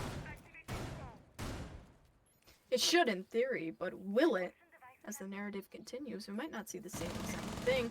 There isn't too much of a difference, however, from Dallas Vendetta's side. They're still going to hold up that Goyo shield. They're still going to have a player playing on those classical stairs. And so, will we see the same exact push, the same exact play, and the same exact failure from Dallas Vendetta? Only time will prove. PK, he gets flashed out. Will that be Buzz to collect a kill? You very well might. It's PK to get flashed out again, and oh my lord, chaos as he goes down. That forces Rez to push back. He gets more passive, however, he loses health in the process. Geo, Attackers have he located gets a bomb. killed though. That's something a little bit new. We didn't see that before from last round. And now Casper, he's holding on the end of 90. A lot more vim in the side of Dallas. They seem to be awake. Maybe they're just caught sleeping. They weren't prepared for that level of aggression, but it seems like everybody's home for Dallas as they're just trying to keep their gunfights alive. Now, PK was a little bit too aggressive. His micro positioning cut him down. So again, that aggression dial is being twisted a little bit too much, but at least they have some level of aggression that is a step in their right direction. And there are still so many moving pieces to this execute. The attackers have to start to remove those hard walls ASAP. They have to, but will they? Disturbs, however, he's going to move right into the objective as Buzz picks up a double kill for himself. 4v2 situation already. Rez, an extremely low health alongside Bait. We got one sitting in vault. Not sure where the other one is. Oh, he's going to be sitting right behind the bomb. They're trying their hardest to stay alive, but the diffuser is down at the moment. So Rev, he's down as well, but Buzz gets a triple kill. Can he find the quad? Bait, under 25 health, still sitting in the vault. Pretty with the shotgun. And it's a stalemate at this point, right? You're just waiting it out, and Buzz, now, right? He finalizes the round, and events have proceeded. Well, I was complimentary of Dallas at the start of that round because they were more aggressive. They understood where they went wrong. That is the most important step in learning, but they just started to make mistakes throughout. They just were getting too aggressive. They were just not synergizing well together, and they found themselves in the exact same scenario with their back against the wall with nowhere to go other than attempting to click heads. Planes and games is not the play for them. They have to move to a different bomb site. And lucky for them, there are still 3 other different bomb sites on this map. Now, one of them, the quaternary bomb site, is somewhere where you'll never go, but you can still go to the secondary and tertiary. And today it is going to be Trophy, the secondary bomb site. Locate and defuse bombs. It shall, and I'm excited to see how Phantom Legion can switch up their playstyle to play dominate the newly formed composition of Dallas Vendetta. We got an Ella on the board, we got a Castle on the board, still the Goya, but we got the Malusi and the Jaeger. So no smoke this time around. However, you still do have a lot of trap operators, which is no doubt going to slow down Phantom Legion in their tracks.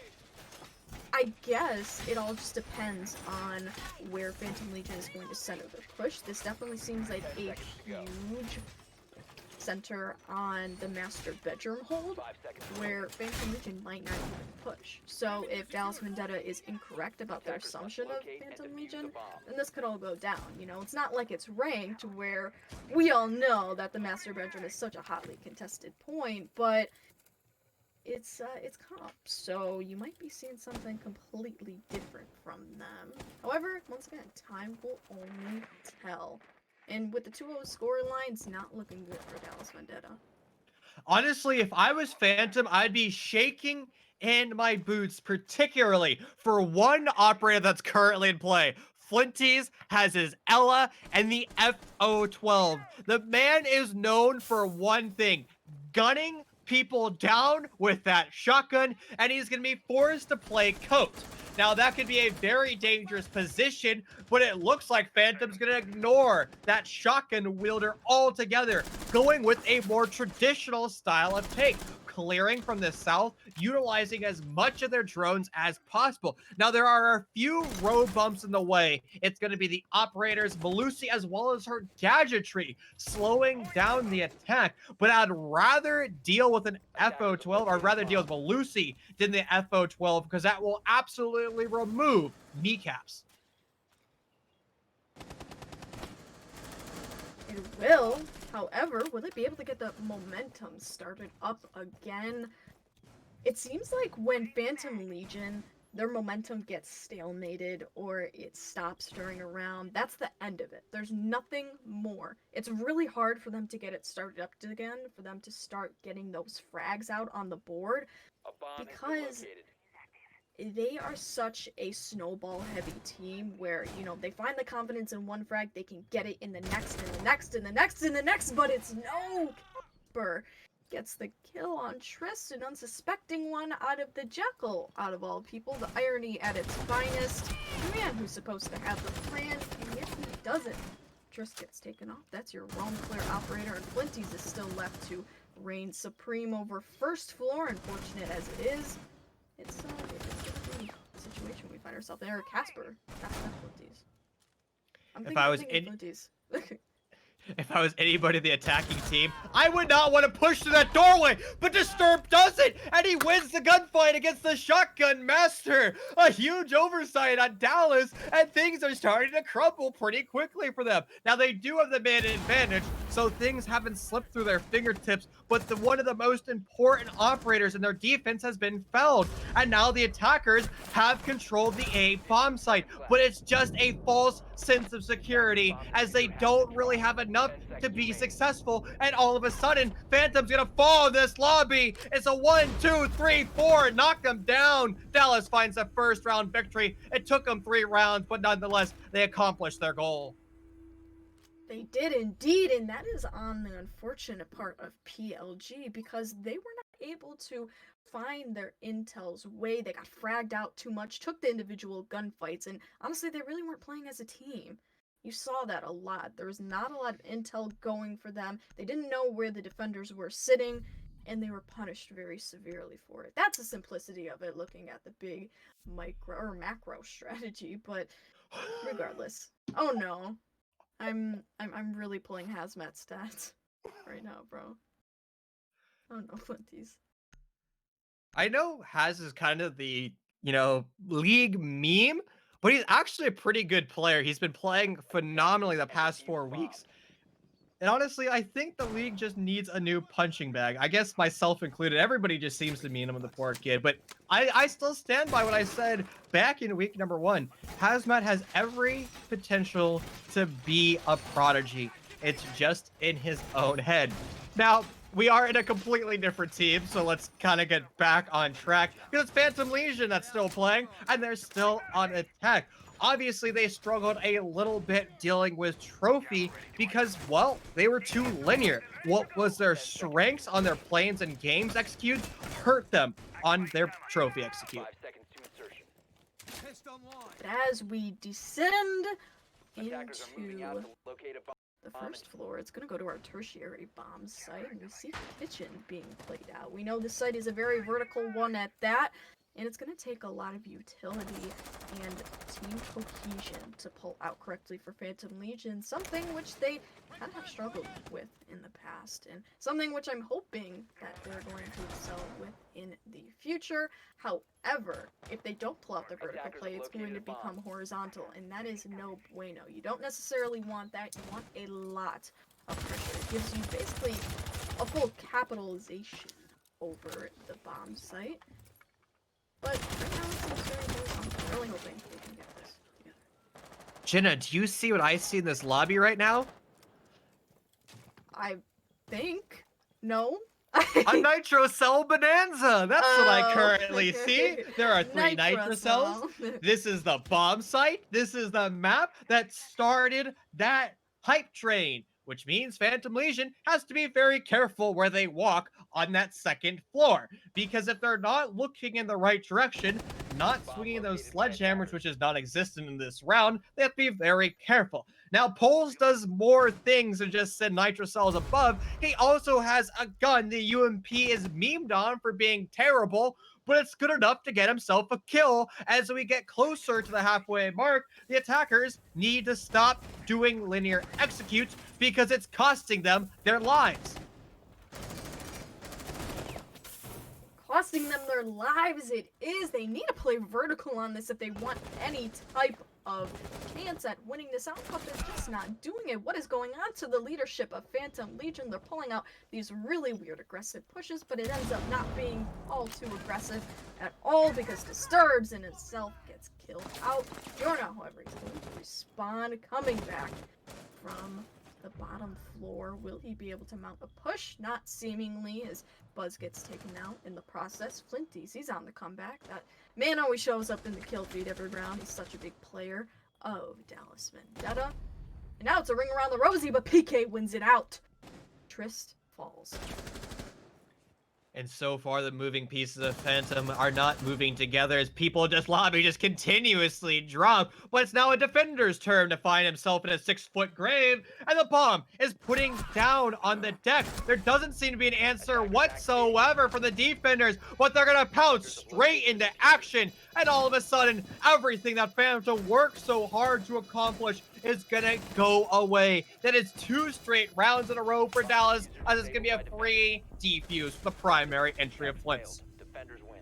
I have no clue what happened there for PLG, how they fell apart, how they decided not to do a roam clear, but instead a very horizontal linear push into the objective, which did not work out whatsoever. And honestly, those pushes only work out when you are extremely aggressive and when you rush. None of that was happening. They played way too passive. They didn't get on the objective when they needed to, and they got punished for it horribly. They ended up getting fragged out because they did the 20-second execute thing, and the defenders already knew their positioning. That's the beauty of the rush. The defenders can't know that you're in the objective until you've already planted and you're mounting up those crossfires.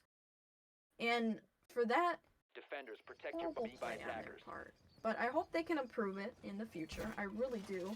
And honestly, if they were to retry that play, it could work. They just need to get into the objective quicker and or need to play vertical. So I love to quote CGG's stats, and well, utilizing NAL and EUL Stage 2 statistics, this map is attacker-sided. Now, pulling up the SCS esports statistics, and you can go find those on our website, you can actually see this map is still defender-sided. The best 2 bomb sites being planes and games, and, well, the actual best bomb site is Kitchen, the bomb site we were just at. So that means the defenders still have at their fingertips their 2 best bomb sites. But that means they're going to eventually have to go to trophy. The bomb site the attackers are still best at dealing with. And I think the reason that is simply because the attackers can just set up crossfires a little bit better.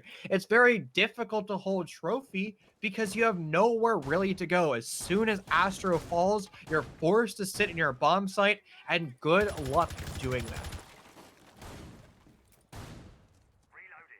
Indeed, but it's the same exact push coming out from PLG, nothing to change with their strategy, and that's concerning to say the least, because Dallas Vendetta hasn't necessarily changed anything with themselves either. The adaptation factor really just isn't there. And when it's not there, guess what happens? It's literal insanity when you do the same exact thing and expect a different outcome. That's exactly what's happening right now. With the Ying moving in from study, she's trying to get a kill onto the players in classical. However, today it might not work out for her because something a little bit different that they're trying now is they're trying to play in study rather than taking from below. But Arez, he finds the first kill. That's onto Disturb Sophia to go down as the first player adding on to that kill feed. However, it's Tristan Giorno. Oh no! They try to get into quickly, and it didn't work out. Rev is the last player already from PLG. And like I said, study is a kill box. Dallas Vendetta took control, and they took advantage of it. Boom. That's a round win for them right there. It could be, but at least Rev is alive. He's going to fight for the next 70 seconds, but yeah, you're right. He's most likely to surrender this round. This is a phenomenal opportunity for the attackers to retreat, go back outside, and talk amongst themselves and be prepared for the next bomb site. Assuming that planes and games will be a win, that means trophy opens back up. And this could be a great opportunity for the attackers to create a micro strategy around. Clearing from the south to a north was almost the play, but the most important aspect is that final rotation over to the east balcony, which is master bedroom. Because again, Villa is all about setting up crossfires. This map is a test from IGLs. If an IGL gets very tunnel vision, he's like, I'm just going to push this one angle and we're just going to bulldoze our way on through. Sure, it could work. It did work for Phantom Legion in round 1 and round 2, but it hasn't worked out since. And it's just going to be death and destruction. Rev is going to fall eventually. It's just a matter of when, as he's just stuck shooting in every possible direction. He knows his life is forfeit. It's a consolation prize as Rez is going to fall. He doesn't matter anymore. The round is forfeit. Dallas wins a phenomenal execute. And that is the true definition of the devil is in the details. I've said this before, I'll say it again. The tiniest change in your strategy, the tiniest bit of entry switch point, and you lose the round entirely. Tristan didn't get the kill. Giorno didn't get a kill. Disturbs got shut down from the beginning. And you want to know why? Because they didn't go in from bottom floor, and they did not capitalize off of bait and PK playing in the same exact spot to which they could get the kills off of. The only thing that you had to do to PK at that point was flash him out or simply take him down. And they unfortunately were not able to do that. They did not go from bottom floor trying the roam clear.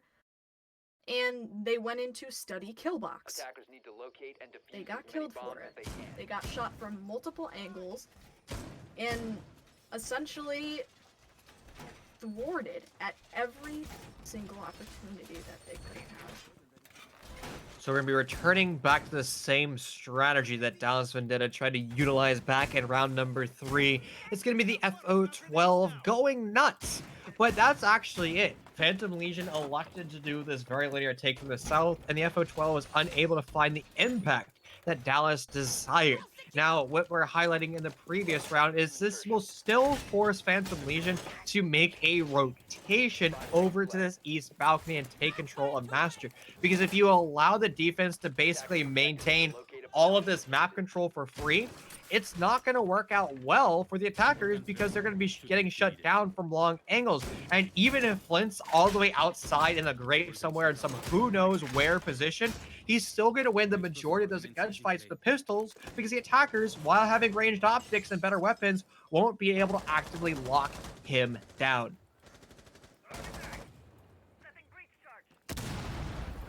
At all, Chief. Interesting point. I like that as Flinty's, he's gonna have to play something here. He's getting droned out extremely heavily, which definitely points to a master-sided push, at least from Triss. Now, my Discord, is the same thing happening to you? So right now, it looks like our observer has crashed from the game. So we're going to dive back over to caster cameras, assuming that something has happened in this lobby. The teams will continuously play it out, but unfortunately, we're not going to know what's happened until our observer reports. And it seems like our observer has completely DC'd out of this universe. So we're going to be stuck with our beautiful faces for the time being. Beautiful faces indeed. That was a defining first few rounds, Chief. There were a lot of default attacks and a lot of default holds from the attack and defense, respectively. And the way that it worked was really interesting. You want to kind of talk about that? Yeah, it seems like there's not enough communication on both sides of the team. We're going to start on defense first. A lot of people say, I don't need a defensive IGL, and I actually tend to agree, but it requires all 5 players to be vocal IGLing the push and when to retreat, right? It's on your smoke, your base player deep downstairs, locked away somewhere in the bomb site saying, hey, I'm being pressured from this angle. Primary entry guy, do you want to help me deal with this? Because I'm very important and I can't be sacrificing smoke grenades. But also it's on the roamer to say, hey, I'm being pressured over in master bedroom. This seems to be a master push. I'm going to elect to do a staged roam, snipe away drones, and retreat. I'm also going to need a buddy system. Hey, secondary entry, can you set up a crossfire with me? And that communication has to go the entire way. Now on attack, you have to be moving pieces around the entire time, setting up your crossfires and actively challenging the defenders and basically participating in the macro strategy in those mini games. I think Villa, you're right. I think Villa is a very intricate map when it comes to macro and micro strategies working together, because you have to get through those tiny little macro strategies to achieve, or the micro strategies to achieve the macro strategy. And on Villa, that whole idea, that whole theory is exacerbated because there's so much utility to burn through, because there are so many hard walls to burn through. And it can become an attacker or defender game, depending on, who can take advantage of it the best. And it seems like we're having some unforeseen technical issues. We're going to dive to a quick admin break, but don't go anywhere. We'll be back as soon as we can bless you with our lovely faces.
Welcome back, ladies and gentlemen. Sorry about that. It seems like our observer's internet decided to DC, and it also looks like Rez has also decided he doesn't want to participate in this lobby. He will be confirmed.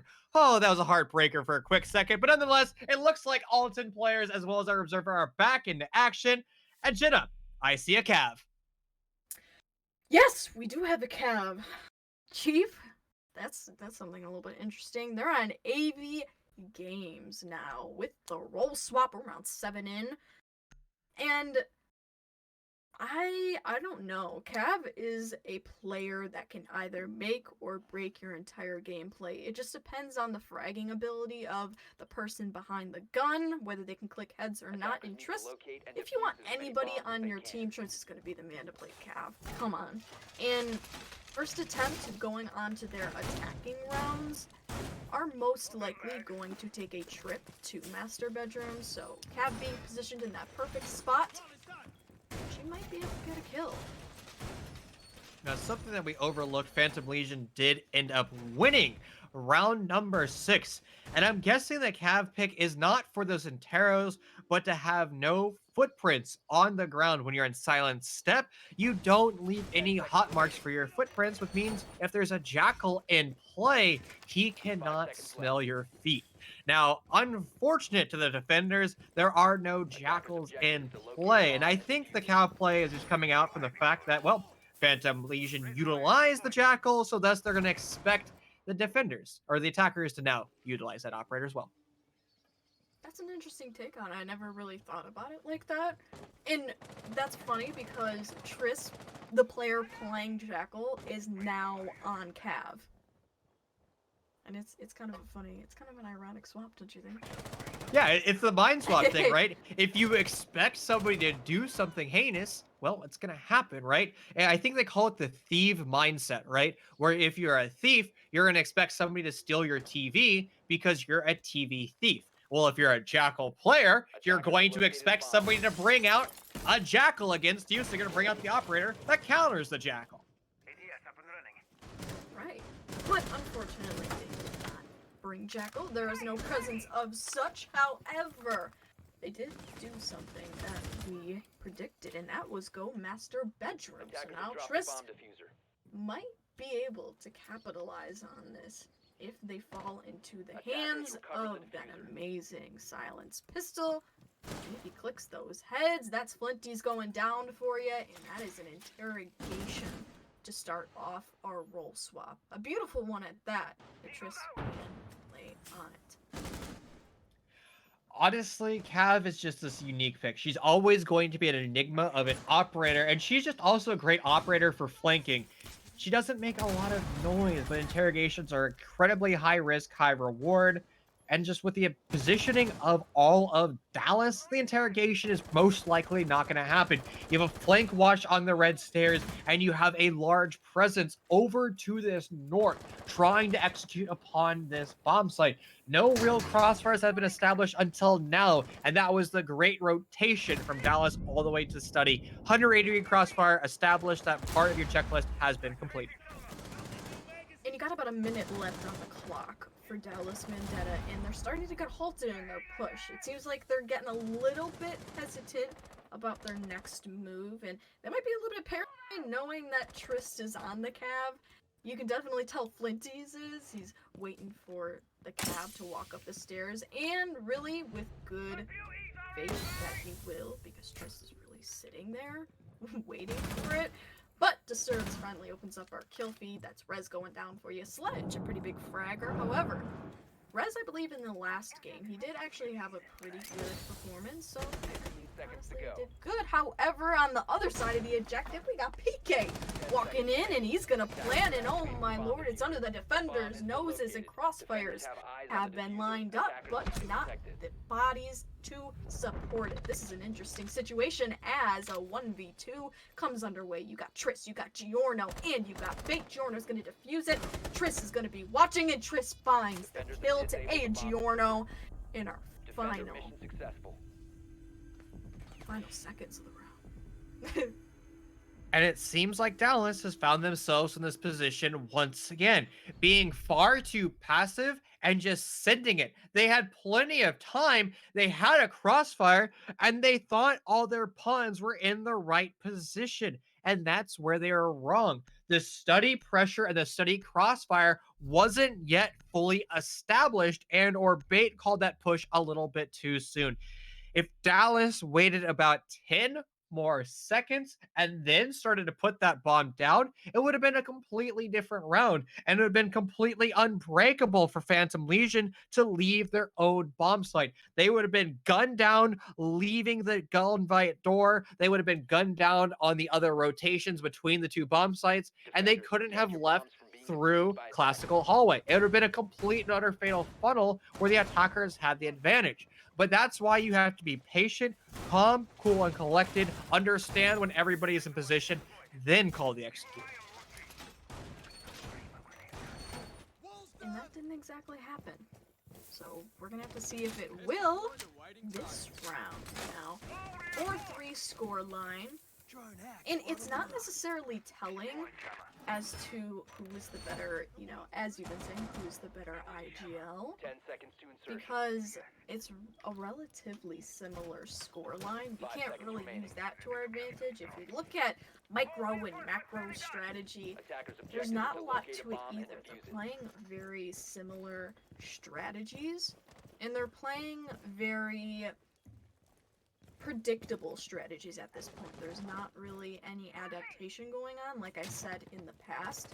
And I don't really expect it from either of these teams either. They're just kind of playing a gamble each time they try to walk into the objective or make an execute, do whatever they need to do. And honestly, that's not really a way to go. And like you said, those types of strategies where, yeah, adequate works because it works, they're not a great mindset to look at. You always want to be improving your strategy. You always want to be at the top of your game. And by doing so, you need to adapt to what the other team's doing. Right now, I'm not really seeing that.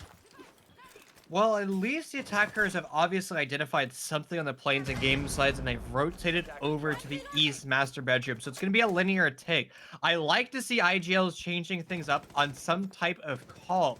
I don't know if this was the play. I was actually going to be very critical of Dallas, and it looked like they were just copying and pasting Pro League statistics. And like, you know, they push from the south all the way to the north. We're going to do that, monkey see, monkey do.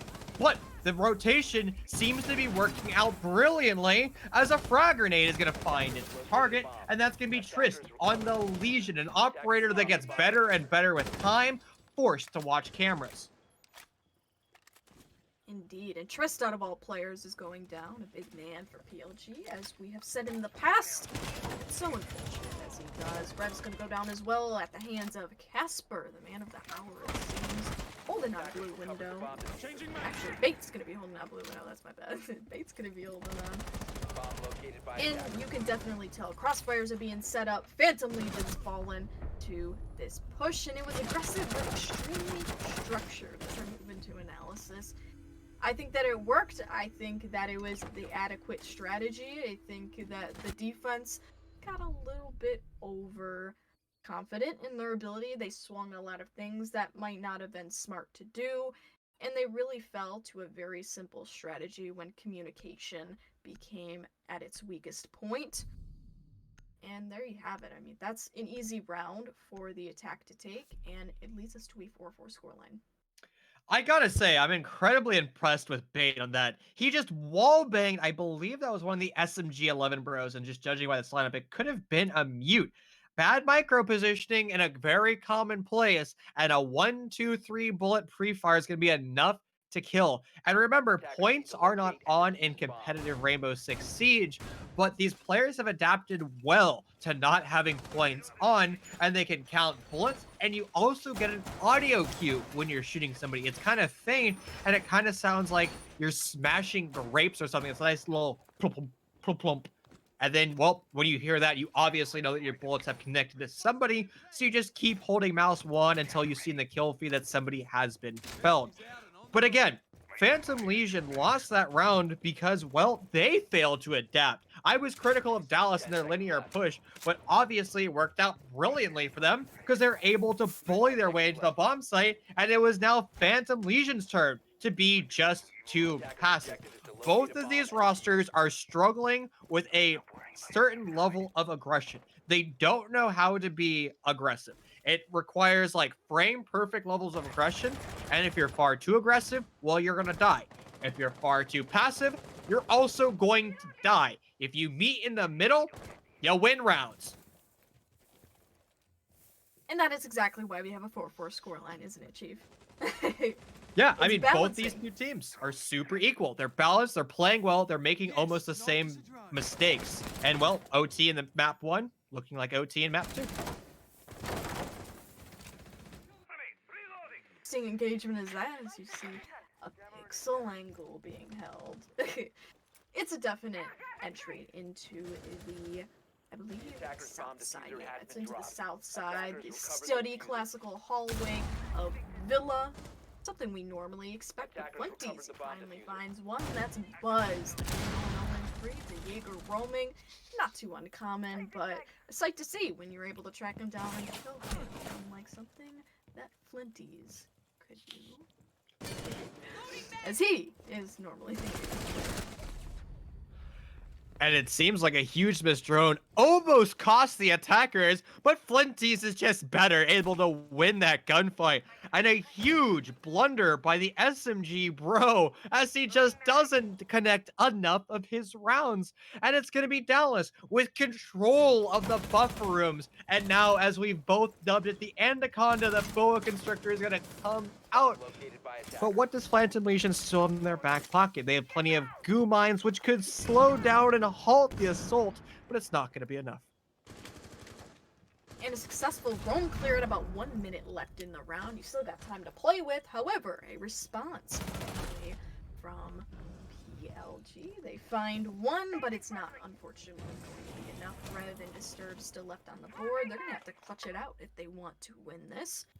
And yet, Dallas Vendetta still not capitalizing on this or planting, but I am corrected. They are now. And so as the crossfires begin to mount, as the man-on-man play begins to happen, it comes to be that bait finds the kill on Reb. It's Disturbs only the man with the plan, the Mozzie, to finish it out. He's got less than 75 health, not too much to work with when you're going against 4 people, but bait ends up finishing our round for a 2-man kill. So again, returning back to statistics from our league, which you can find on your website, Trophy is an attacker-sided bomb site. It's won more often by attackers. So it really perplexes me that the defenders are still trying to go to it. Fortunately for Phantom Legion, Planes and Games has opened back up, but I would still like to see a lot more play on the tertiary bomb site, which, fun fact, in our league is the favorable bomb site, being won 2% more than Planes and Games. Now, Cav is going to be shown once again. We're still trying to determine if this is a counter to Jackal, if Triss just wants to have silent feet, or if he just particularly likes the operator. Now, common wisdom would say Vigil is a better pick, and my humble opinion is I would pick Vigil over Cav because the KA1 is just lovely. Got the shotgun on Triss, though. I don't actually know if he has a shotgun, but you got the shotgun on Cav, though. I mean, did you see my gameplay, my 1v1 against Crow on Wednesday? Apparently, I'm no good with shotguns, so... yeah, KA1 all the way. Auto. I used a Super 90 and I still failed, so... Honestly, that's not the play, but enough about myself. Let's actually return back to our teams. We're still trying to find it out.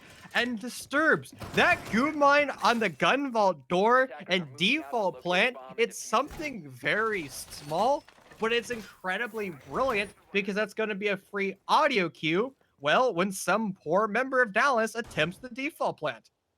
And not only that, but it stops him in his tracks, and it makes the attacker have to pull out the goo mine, and it gives the defenders more time to understand what's going on. Not only that, to actually mount up a push and maybe swing, get some confidence, and do the deed. That's the beauty of it. You're correct in that, definitely, Chief.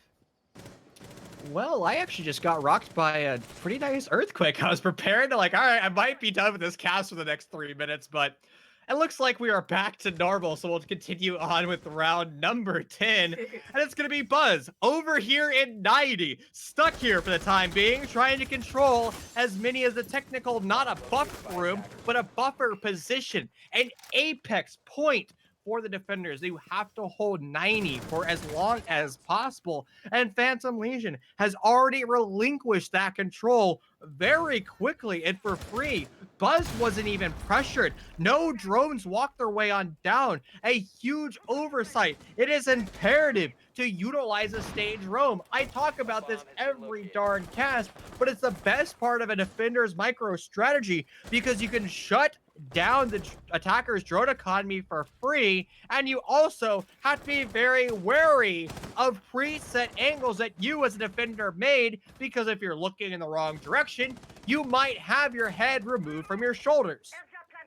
And as Casper takes control of that beautiful 90, Buzz unfortunately goes down. The man who was actually sitting in 90, the ironic part, but you see Triss come up behind. He takes one, not the other though. So he gets refragged out for that, but you actually don't have a man advantage, unfortunately, so it was all lost for Triss, and now that Buzz is down as well, realistically, Dallas can play off of the refrags and work it out just fine. It still comes down to that point, though, that they're going to have to get aggressive, and that is exactly what they're going to do. They're going to find their way into the objective, make the plant go down, even with PK at low health. Rev is going to peek out from the vault, from the under below, and it finds the kill. However, he gets refragged out in succession. Disturbs trying to find his way to look into landing. Doesn't know that there's Flinty holding up behind him, or does he? No, he does not, and he gets fragged, punished for it. 1v3 already. Giorno is the lone player up on the board. He doesn't know where anybody is, and that's potentially going to be his undoing. And Bait with the flick on the head of Giorno with the cog, man. He finalizes it. Now, Bait is considered one of the best collegiate players, and he's one of the few collegiate players that actually doubles dips in T3 as well as seen.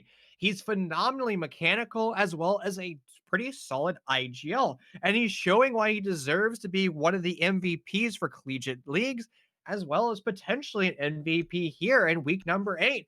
And suddenly, it is Dallas Vendetta finding themselves on match point. And just to remind you how our point system works, if you win in regular time, you get 3 points. If you lose in regular time, you get 0 points. But if you go into overtime, the max amount of points you can win is 2. And if you still lose your overtime, that means you get a 1 point because you fought your way through a minimum of 12 rounds.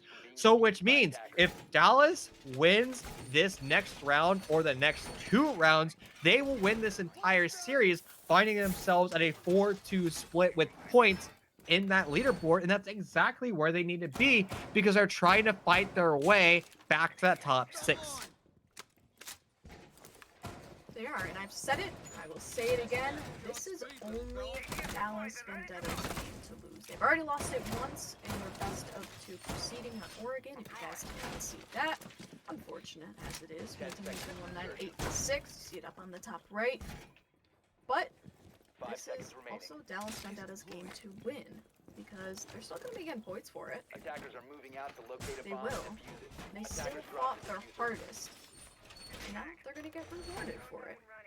So they're potentially last attack round now. Attackers recovered the And bomb I'm diffuser. excited for it. We're gonna be seeing an interesting site play, something we haven't been seeing from Phantom Legion before. It's gonna be kitchen on the tertiary bomb site.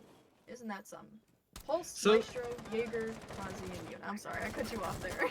So I'm super excited about this. I've never seen this before. Disturbed has placed a Mozzie Pest in Memo right over by that weird blue thing, and it's designed to stop drones from driving into laundry. Now it is completely failed because drones have gone through laundry, or what is that? That's the washroom over there. And well, there's now members of the attacking team now there, but it was cool. I was so excited to see a unique strategy that I just forgot callouts all together. But I love ingenuity and unique concepts like that because that's what truly separates Rainbow Six Siege from other games. You have the entire game at your disposal, and that was a brilliant flick from PK. Sure, he traded, but he wasn't looking Bomb anywhere located by close to attackers. Mozzie's head. Absolute phenomenal engagement, and it looks like the attackers find themselves in strong control with the +1 advantage.